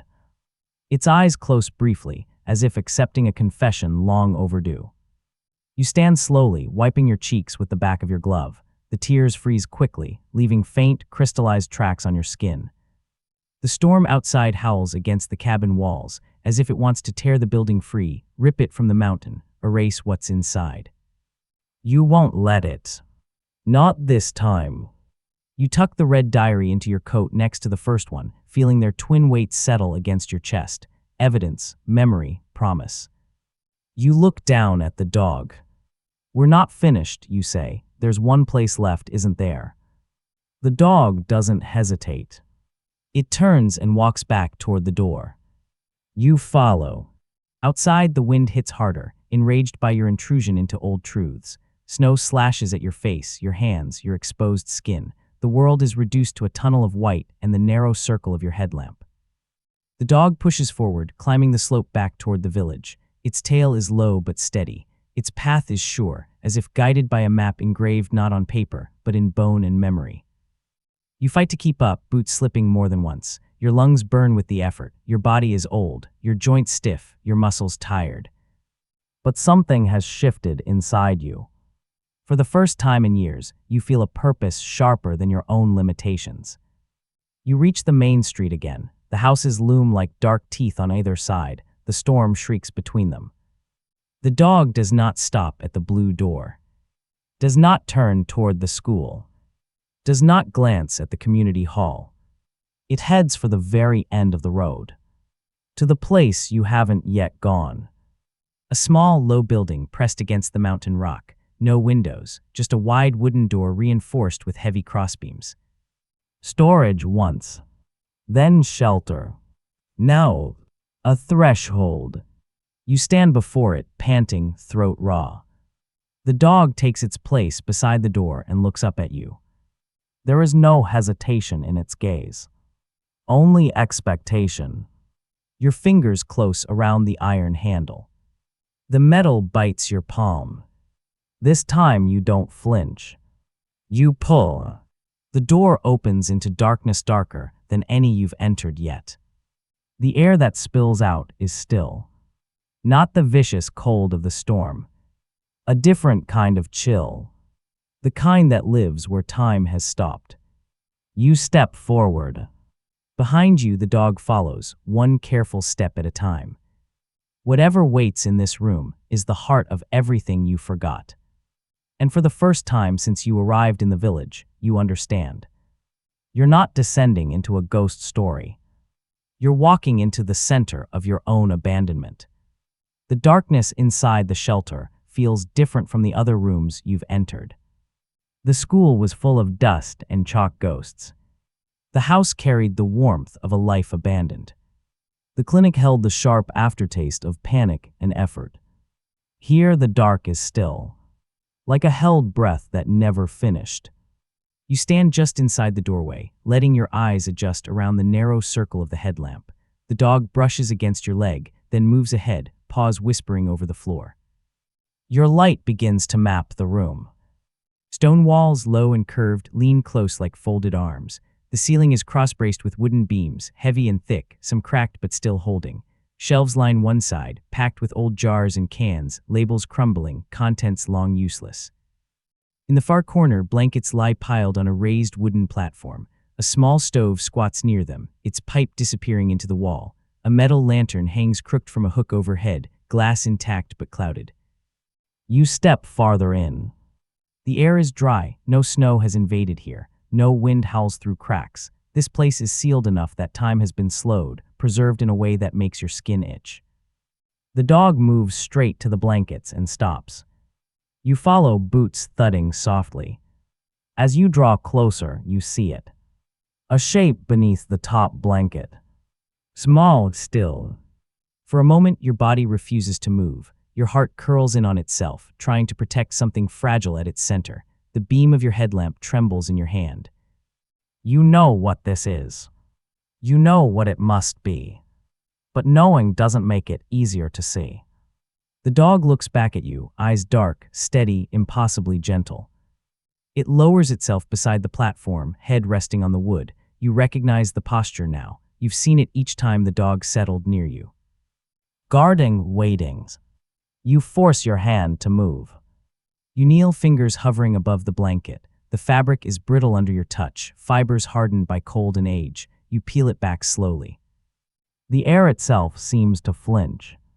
Underneath lies another layer, a faded coat, small and patched. Beneath that, bones, delicate, arranged as if sleep never ended. A ribcage fragile as birds' wings, a skull turned slightly to the side as if listening, one small hand curled near where a chest would have been, fingers frozen mid-reach. You stare. For a time there is no storm, no dog, no diary, no mountain. Only you and the remnants of the child you failed to come back for. You don't make a sound. Your grief finds no voice big enough, so it sits instead in the silence between your heartbeats, pressing outward with unbearable pressure. Your hand hovers above the remains, shaking. You don't touch the bones. You can't. You're afraid they might dissolve if you do. Or worse, that they won't. Your headlamp trembles, and its beam slips to the side, catching something clutched in the small hand. You lean closer. A strip of blue. Faded. Frayed. A piece of the same yarn as the scarf in your coat. You swallow hard, throat raw, and shift your light. There, tucked under the arm, preserved against the chest as if hugged even in the final moments, is a scrap of paper. Your fingers barely manage the precision needed to slide it free without disturbing what lies beneath. You lift the paper to the beam. The handwriting is crooked, letters uneven, the pencil strokes pressed deep as if the hand that wrote them wanted the words to stay. 3 lines. I waited, but you got lost. It's okay, I know you tried. If you forget again, the dog will show you. Your vision blurs. Tears flood your eyes, hot and relentless, turning the words into rivers of graphite. You blink until they sharpen again. The dog shifts closer, pressing its muzzle gently against your shoulder. You feel its breath through your coat, warm and immediate. You whisper, barely audible, I didn't make it in time. Your voice cracks open on the last word. You had imagined 100 scenarios coming up this mountain. You imagined your child surviving and leaving. You imagined them alive in some town far away, not knowing you ever tried to come back. You imagined nothing at all, because imagining anything hurt. You hadn't imagined this. This quiet. This peace that isn't peace at all, but the frozen moment of a child who realized the truth before you did. You weren't coming back when it mattered. Your knees protest as you shift and sit fully on the floor, legs folding beneath you. You rest your head in your hands for a moment, letting tears slip through your fingers, pattering softly on the stone. The dog waits. It doesn't whine, doesn't bark, doesn't nudge you, doesn't demand you move on. It simply stays. You don't know how long you sit like that. Outside, the storm could end or intensify, the world could freeze or thaw. Inside the shelter, time curls into itself. Eventually, your breathing evens just enough for thoughts to push through again. The paper in your hand. Those 3 sentences. That last one. If you forget again, the dog will show you. You raise your head slowly and look at the dog. Its fur is grizzled, its body older now that you truly see it. It isn't the dog from the photo, of course it is. No animal carries 30 winters in quite that way, but the resemblance is more than coincidence. The same bent ear. The same patient eyes. The same way it places itself between you and the worst of the cold. You frown through your tears. How many of you were there, you murmur to it. How many dogs did they train after this? You picture it then. The doctor, if he survived long enough. Or others who came later, finding this village.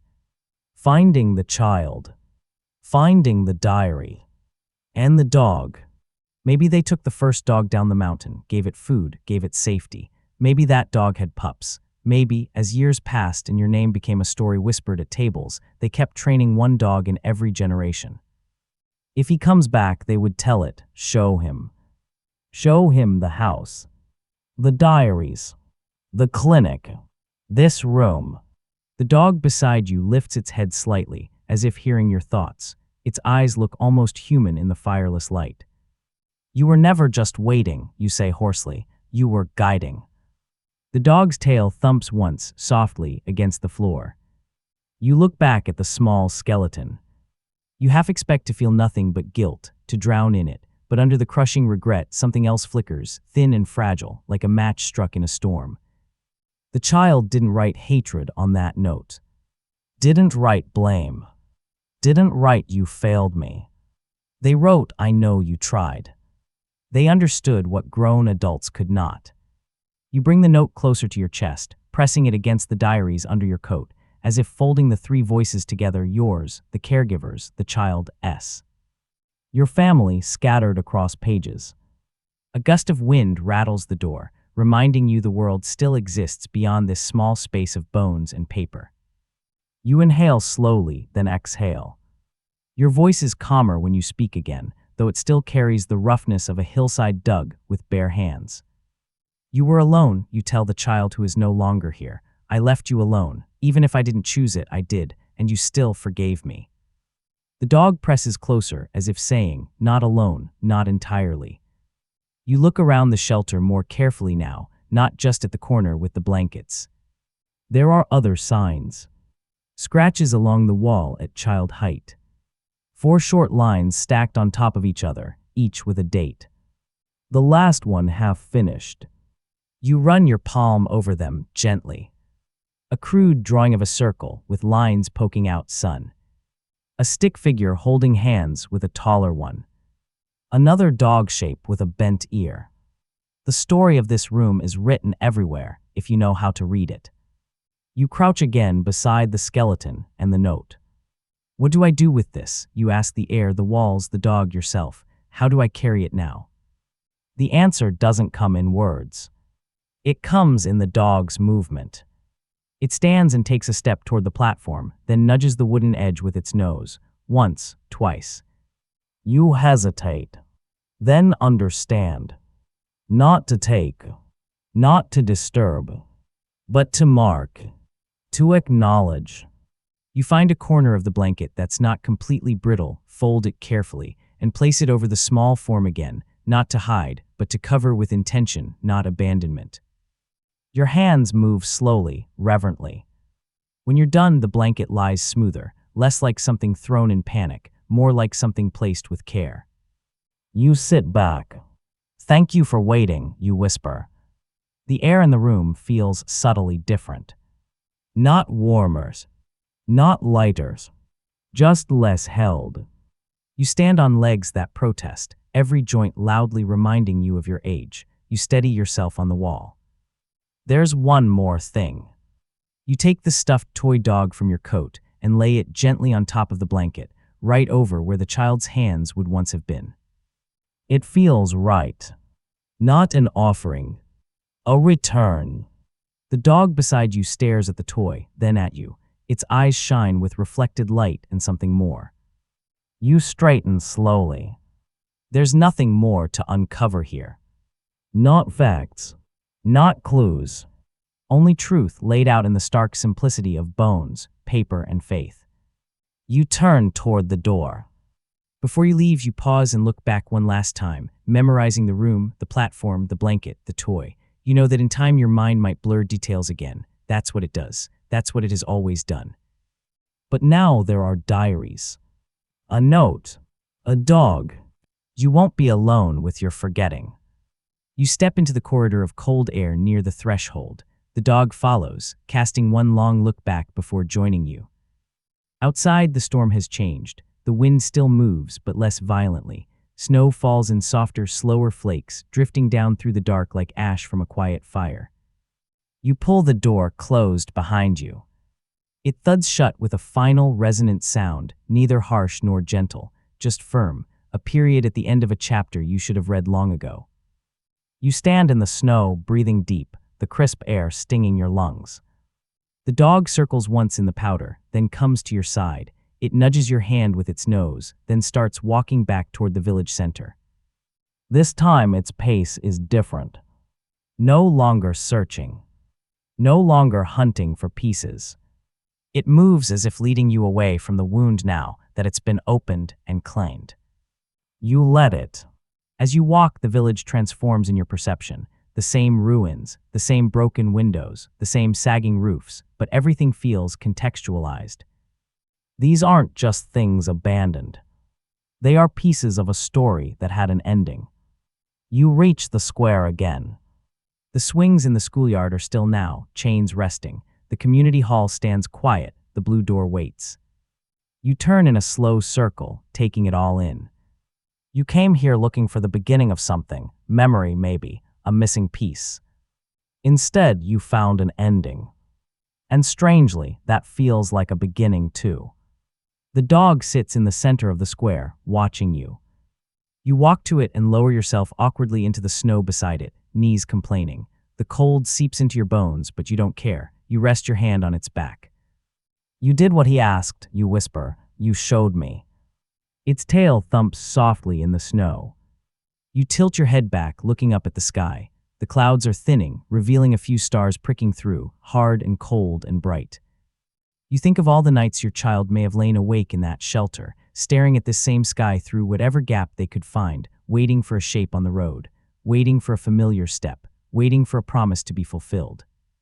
You weren't there then, but you're here now. Too late for them. Right on time for what remains. I can't fix this, you say, but I can stop running from it. The words leave your mouth and hang in the air, frost-edged and fragile. The dog presses closer, then does something it hasn't done before. It licks your cheek. Just once. Soft and deliberate. Like a seal. A promise in reverse. You close your eyes. When you open them again, the village looks the same. But it no longer feels like a place that doesn't exist. It feels like a place that did.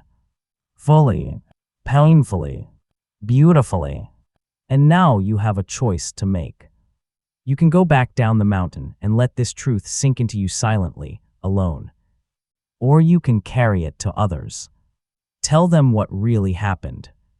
Give your child a name again in a world that forgot it. The dog stands, shakes snow from its coat, and starts toward the path descending the mountain. This time you understand. It isn't just leading you through the past anymore. It's leading you out of it. The descent always feels longer than the climb. You thought going down would be easier, a simple matter of gravity and persistence, but every step away from the village drags at you. The mountain seems reluctant to let you go now that it has finally given you what it owed. Snow crunches beneath your boots in a steady rhythm. The air is clearer, the storm has loosened its grip.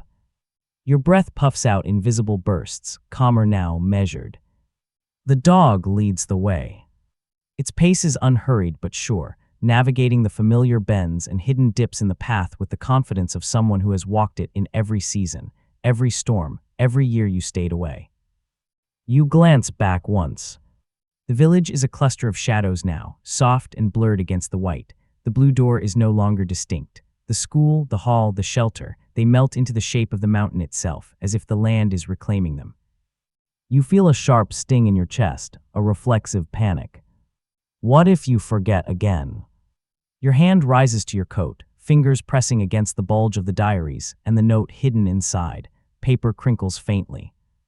You breathe easier. You're not empty-handed this time. You walk.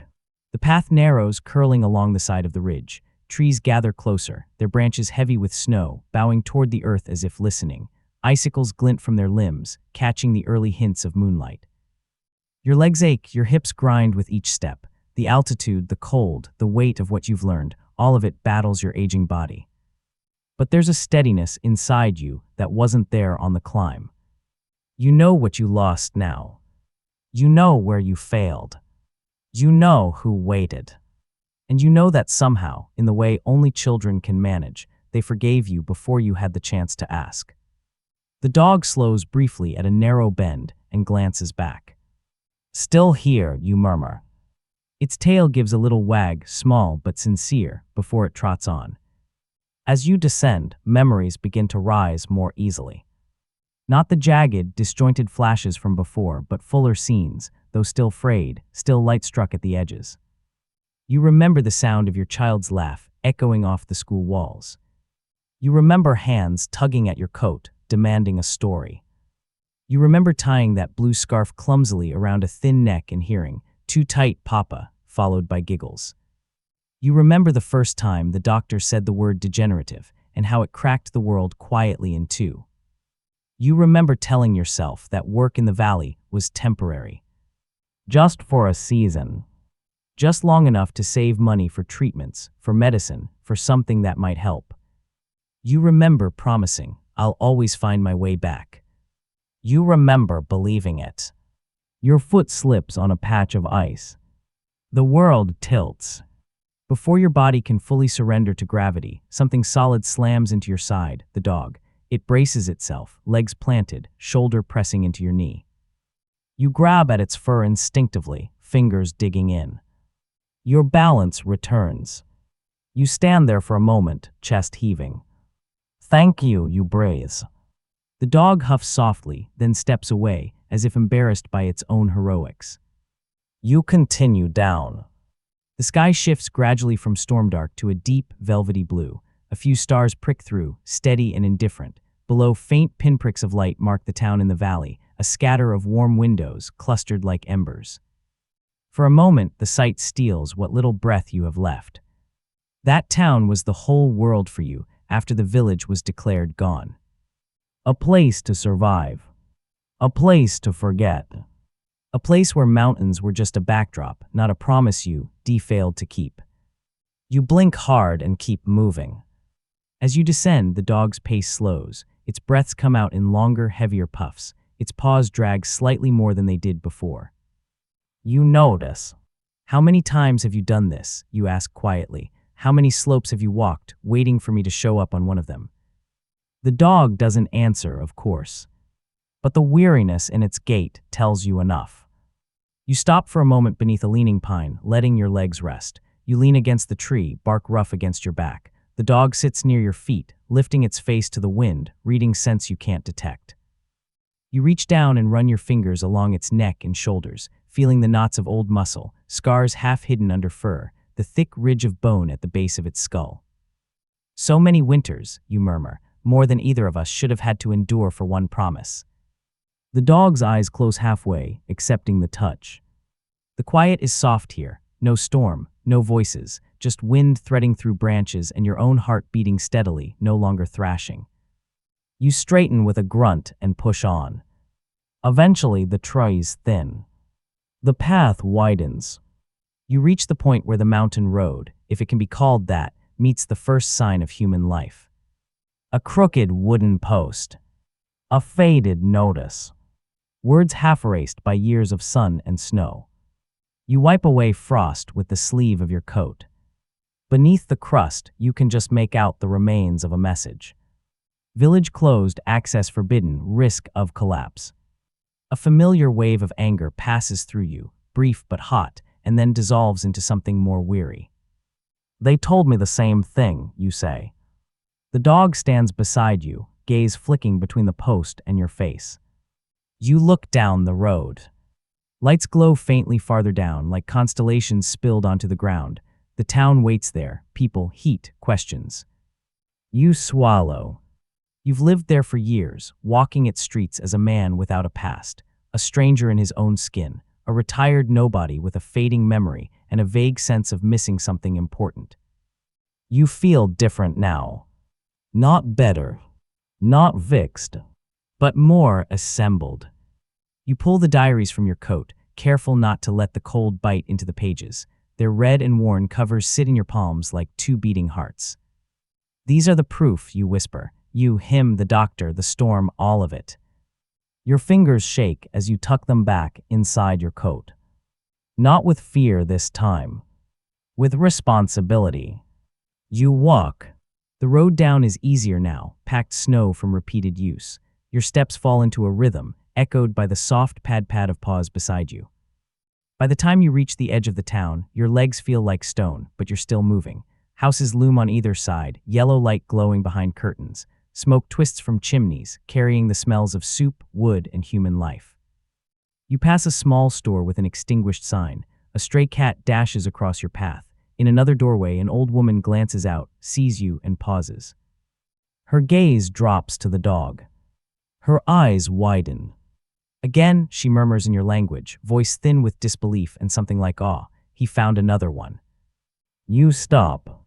Another what, you ask, voice gravelly.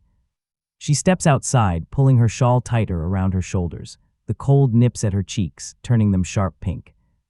Another lost one, she says simply. Another man wandering with eyes like empty cups, walking toward a place everyone says is gone. Her gaze settles on your face, studying the lines there, the exhaustion, the salt tracked by tears. You feel suddenly naked. How many, you ask quietly.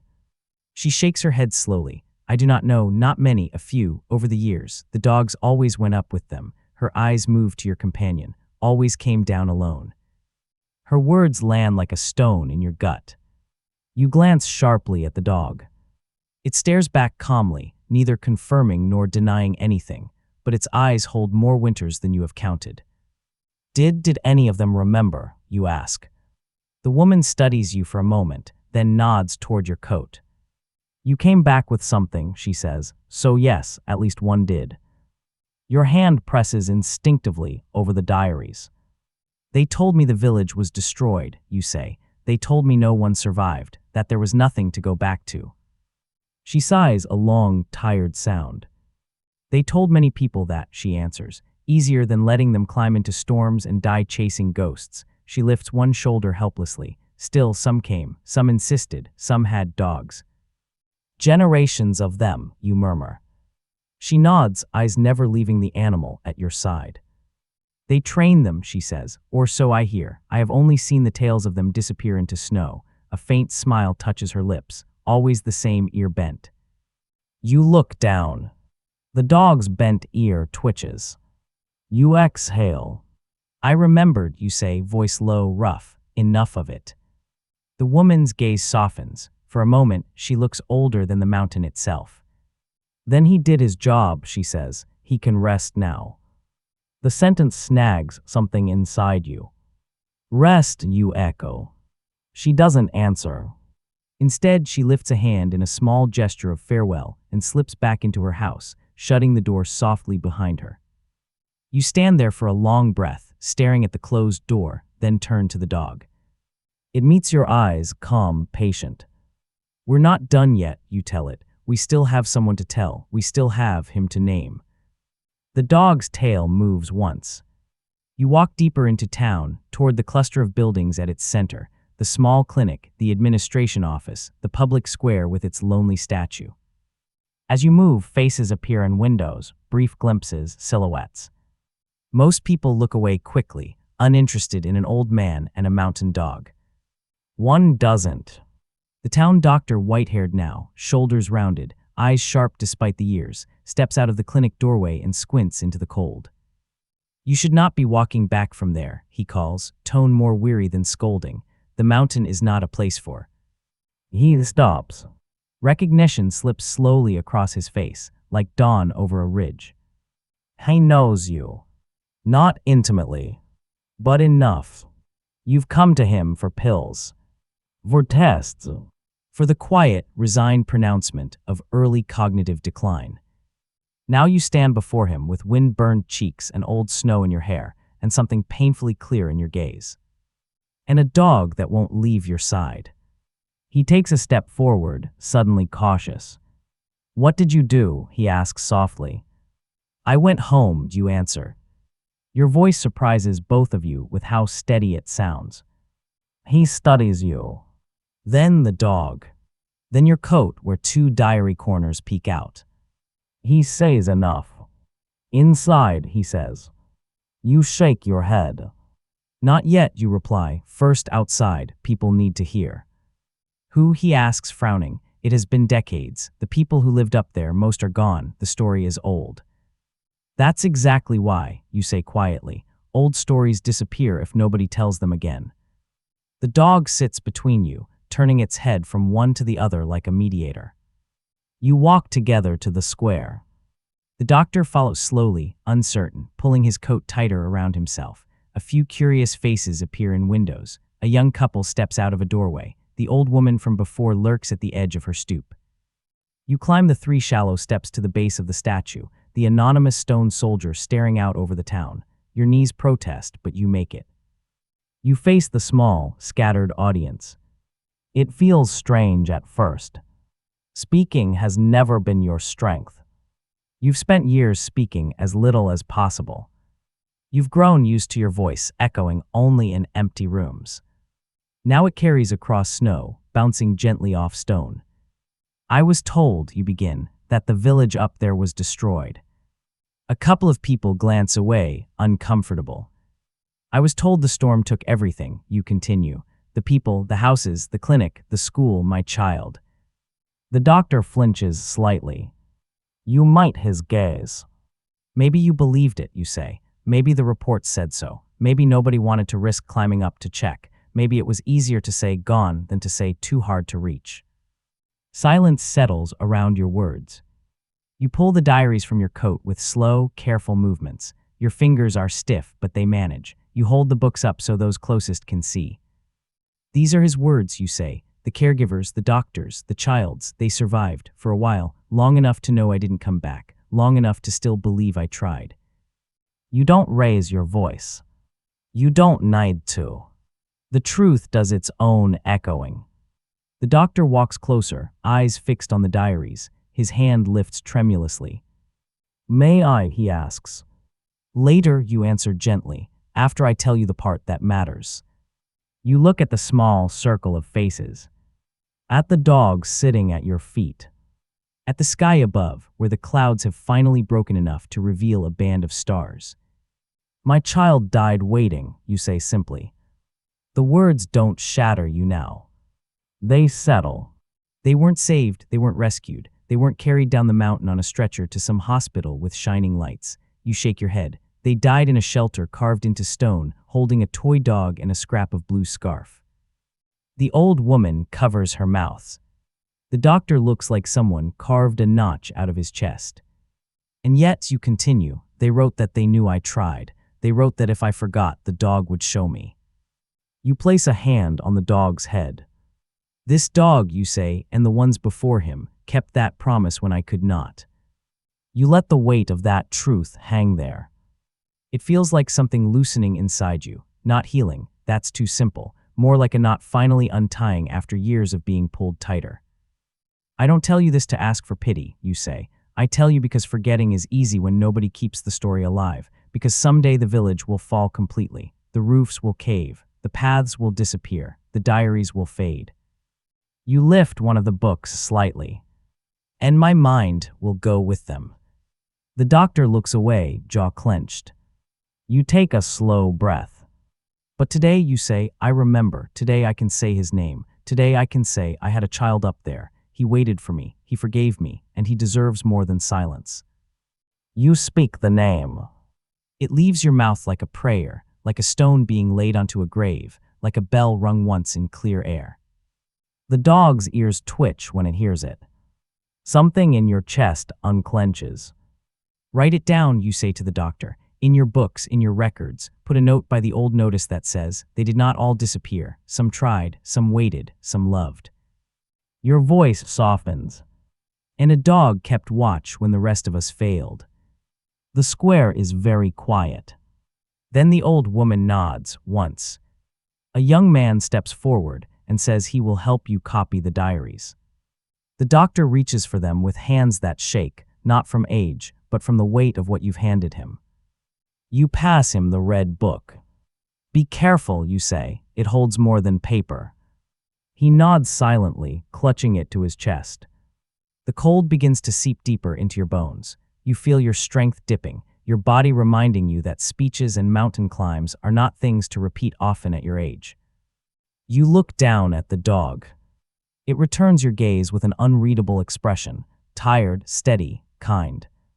"Let's go," you whisper, "home." For the first time in years, the word feels like it might exist down here too, not just on a snow-buried street. You turn away from the square and begin walking toward your small apartment at the edge of town. The dog follows. Only this time, you notice details you'd been blind to before. The way people step aside to let the dog pass. The little nods some of them give it. The quiet reverence in their eyes. They know. Maybe not everything. Maybe not exactly what you found. But enough. At your building's entrance, you pause. The stairs inside are steep and narrow. Your knees are stiff. Your lungs are tired. You reach for the rail. The dog stops at the bottom step. You look back. "Come on," you say gently. "You've earned a floor that isn't frozen." It doesn't move. Its eyes meet yours, dark and deep and impossibly old. You feel something shift. You descend back to it, one slow step at a time, until you're standing on the street again, face to face. "Are you leaving?" you ask. Your voice comes out smaller than you intended. The dog steps closer and presses its head against your chest, right where the diaries rest. Its warmth seeps through your coat. You put your arms around it awkwardly, hugging fur and bone and years of waiting. It stays there for a long moment. Then it pulls back, gives your hand one last, deliberate nudge with its nose, and turns away from the building. You watch, breath held, as it walks down the street, not toward the road to the mountain, but toward the center of town, where the clinic and the square and the people are. It stops once, looking back over its shoulder. The message in that look is clear. You can walk your own roads now. Then it continues on, vanishing slowly into the gathering night. The door to your apartment closes with a soft, final click. For a long moment you just stand there in the dim hallway, one hand resting on the wood, feeling the faint tremor in your fingers settle. The building creaks around you, plaster sighing, pipes humming, someone's television murmuring through the thin wall. Ordinary sounds. Everyday life. The kind of noise you once lived in as if wrapped in cotton, half detached, half asleep. Now they feel sharper. More anchored. You take off your coat slowly, careful of the weight in the inner pocket. The diaries slide forward as the fabric loosens. You catch them with both hands, holding them for a moment as if they might vanish if you let them out of sight. They don't. You carry them to the small table by the window and lay them down gently. The lamp there flickers for a second before deciding to cooperate, washing the room in a soft, amber glow. You sit. Your knees complain, your back protests, your head is heavy. But your mind is clearer than it has been in years. Outside the window, the town's streetlights cast halos onto the fresh snow. The world looks muted, edges softened, as if someone laid tracing paper over reality. You watch for the dog. You don't see him. Not padding down the street. Not pausing at your door. Not glancing up at your window. He's simply gone. You should feel abandoned. Instead, you feel something quieter. Released. You rest your hands on the diaries. The covers are rough under your fingertips. You open the first one, the larger, worn book from the house, and skim the pages you've already read, letting the words soak deeper into you. If you're reading this, it means you finally came home. You said you'd come back. I told him you never forget anything important. The irony doesn't cut as sharply now. The pain is still there, but it's different, less like an open wound, more like a scar that finally matches what really happened. You flip to the back and slide the small note from your child between the last written page and the blank ones beyond. I waited, but you got lost. It's okay, I know you tried. If you forget again, the dog will show you. You trace the lines with a careful finger. I did get lost, you murmur, but I'm here now. Your own voice sounds steadier in the small room. You open the red diary next, the one from the clinic. You turn the pages slowly, absorbing each line, letting the caregiver's words, whoever they were to you, settle into your bones. I chose to stay with him. We both did. You close it gently. Thank you, you whisper to someone who isn't here. There's no answer, but the silence feels less empty. On a small shelf above the table sits a faded photograph, one you've had for years, the only one you thought survived. You stand and take it down. You never understood why it always made you uneasy. Now you do.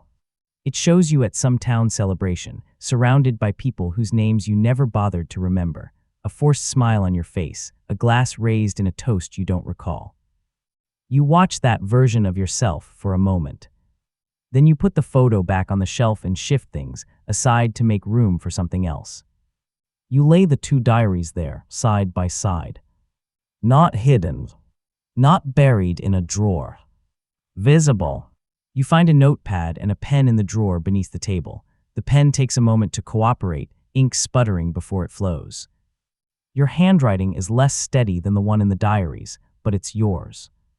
On the first page of the notepad, you write your child's name in large letters. Beneath it, you add a sentence. He lived in the mountain village. He waited for me. He forgave me. You tear the page off carefully and place it between the diaries. It feels right.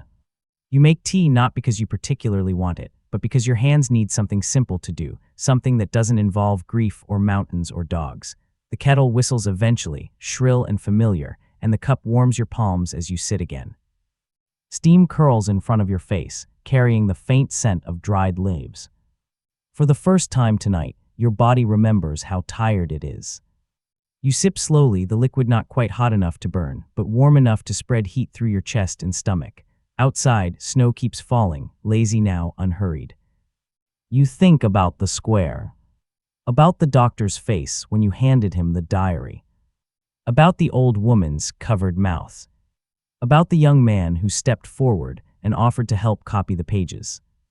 You imagine them tomorrow, sitting at some desk with those books open, transcribing careful lines into new paper, new records. Your child's name will go there too. Written somewhere official. Somewhere that doesn't depend on the fragile theater inside your skull. That knowledge settles across your shoulders like a blanket. For years, you lived with a vague suspicion that something was missing, a shape you couldn't define, a weight you couldn't name. Now you know exactly what it was. And somehow knowing, though it hurts, makes the world feel more honest. You stand again and move to the small cabinet above your sink. From the top shelf, you pull down a tin you haven't opened in years. Inside, beneath a few old photographs and a folded scarf you never liked, lies a small, plastic snow globe. You shake it gently. Fake flakes whirl around a generic little house inside. It isn't your house. It doesn't have a blue door. It doesn't resemble the village at all. But you hold it anyway. You realize suddenly that you don't need objects that look like the past. You have the past itself now, on paper, in memory, in a stone shelter carved into a mountainside. You put the snow globe back and close the cabinet. Your gaze drifts to the door. An impulse flickers. It would be easy, so easy, to collapse into bed and let sleep pull you under, to let the day end here in this small apartment, with your lungs sore and your joints aching and your mind raw. Instead, you find your coat again. You slip it back on, lighter this time without the diaries weighing it down. You wrap your scarf around your neck and pull your hat low. When you open the door, the hallway air bites at your cheeks. You step outside. The town is quieter now, fewer windows glow, footsteps are scarcer. The square is almost empty when you reach it, the statue standing alone in its island of snow. Almost. Someone sits at the base of the monument, knees drawn up, coat wrapped tight. The young man from earlier. He looks up when you approach, a notebook in his lap, pen between his fingers. I started already, he says before you can ask. The doctor let me have the red one for a few hours. I wanted to get as much copied as I could while the words were still loud. You nod slowly. Good, you say, thank you. He shrugs one shoulder, embarrassed. It seemed wrong to let it wait, he replies. He waited long enough up there. He doesn't have to explain who he is.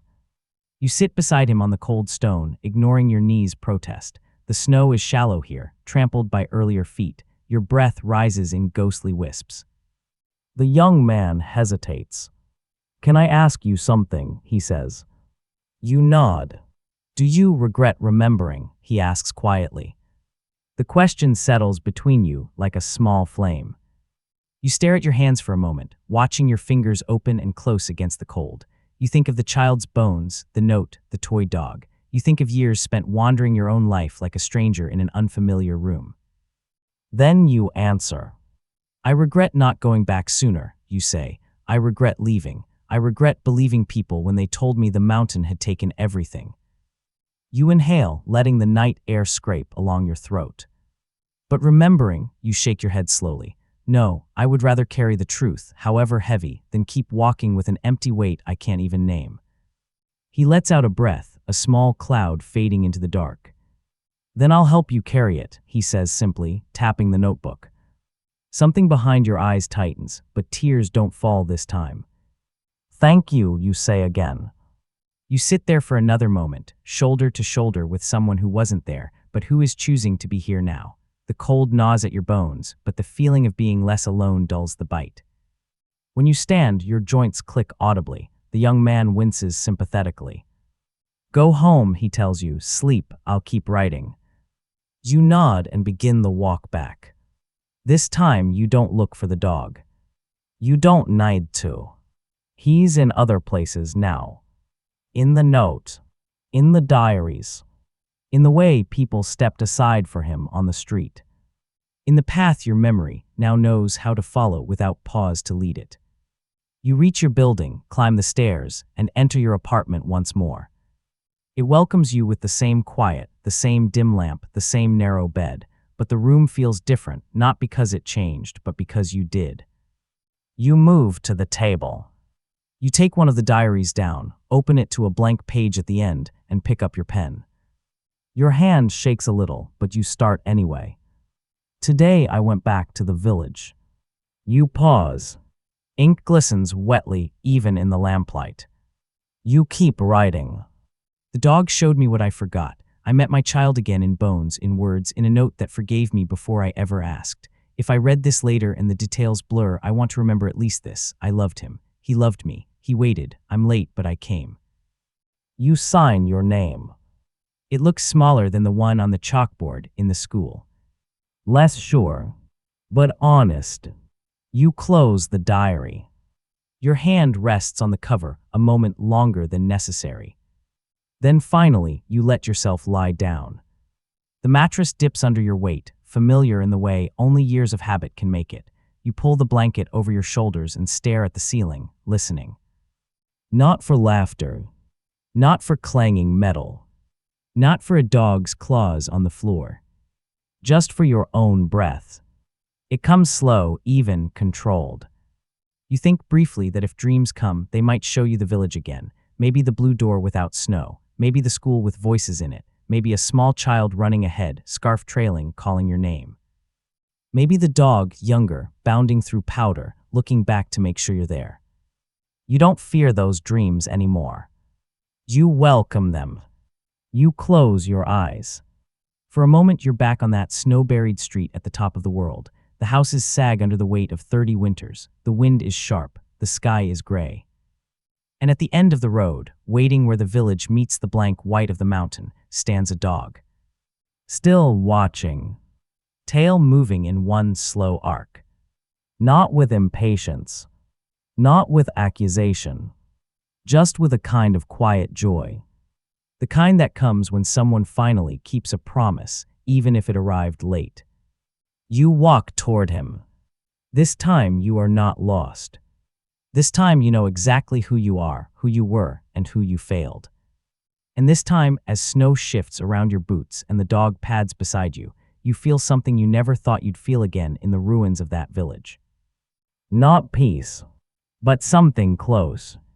Something that feels like the first step toward forgiving the one person your child forgave long before you did.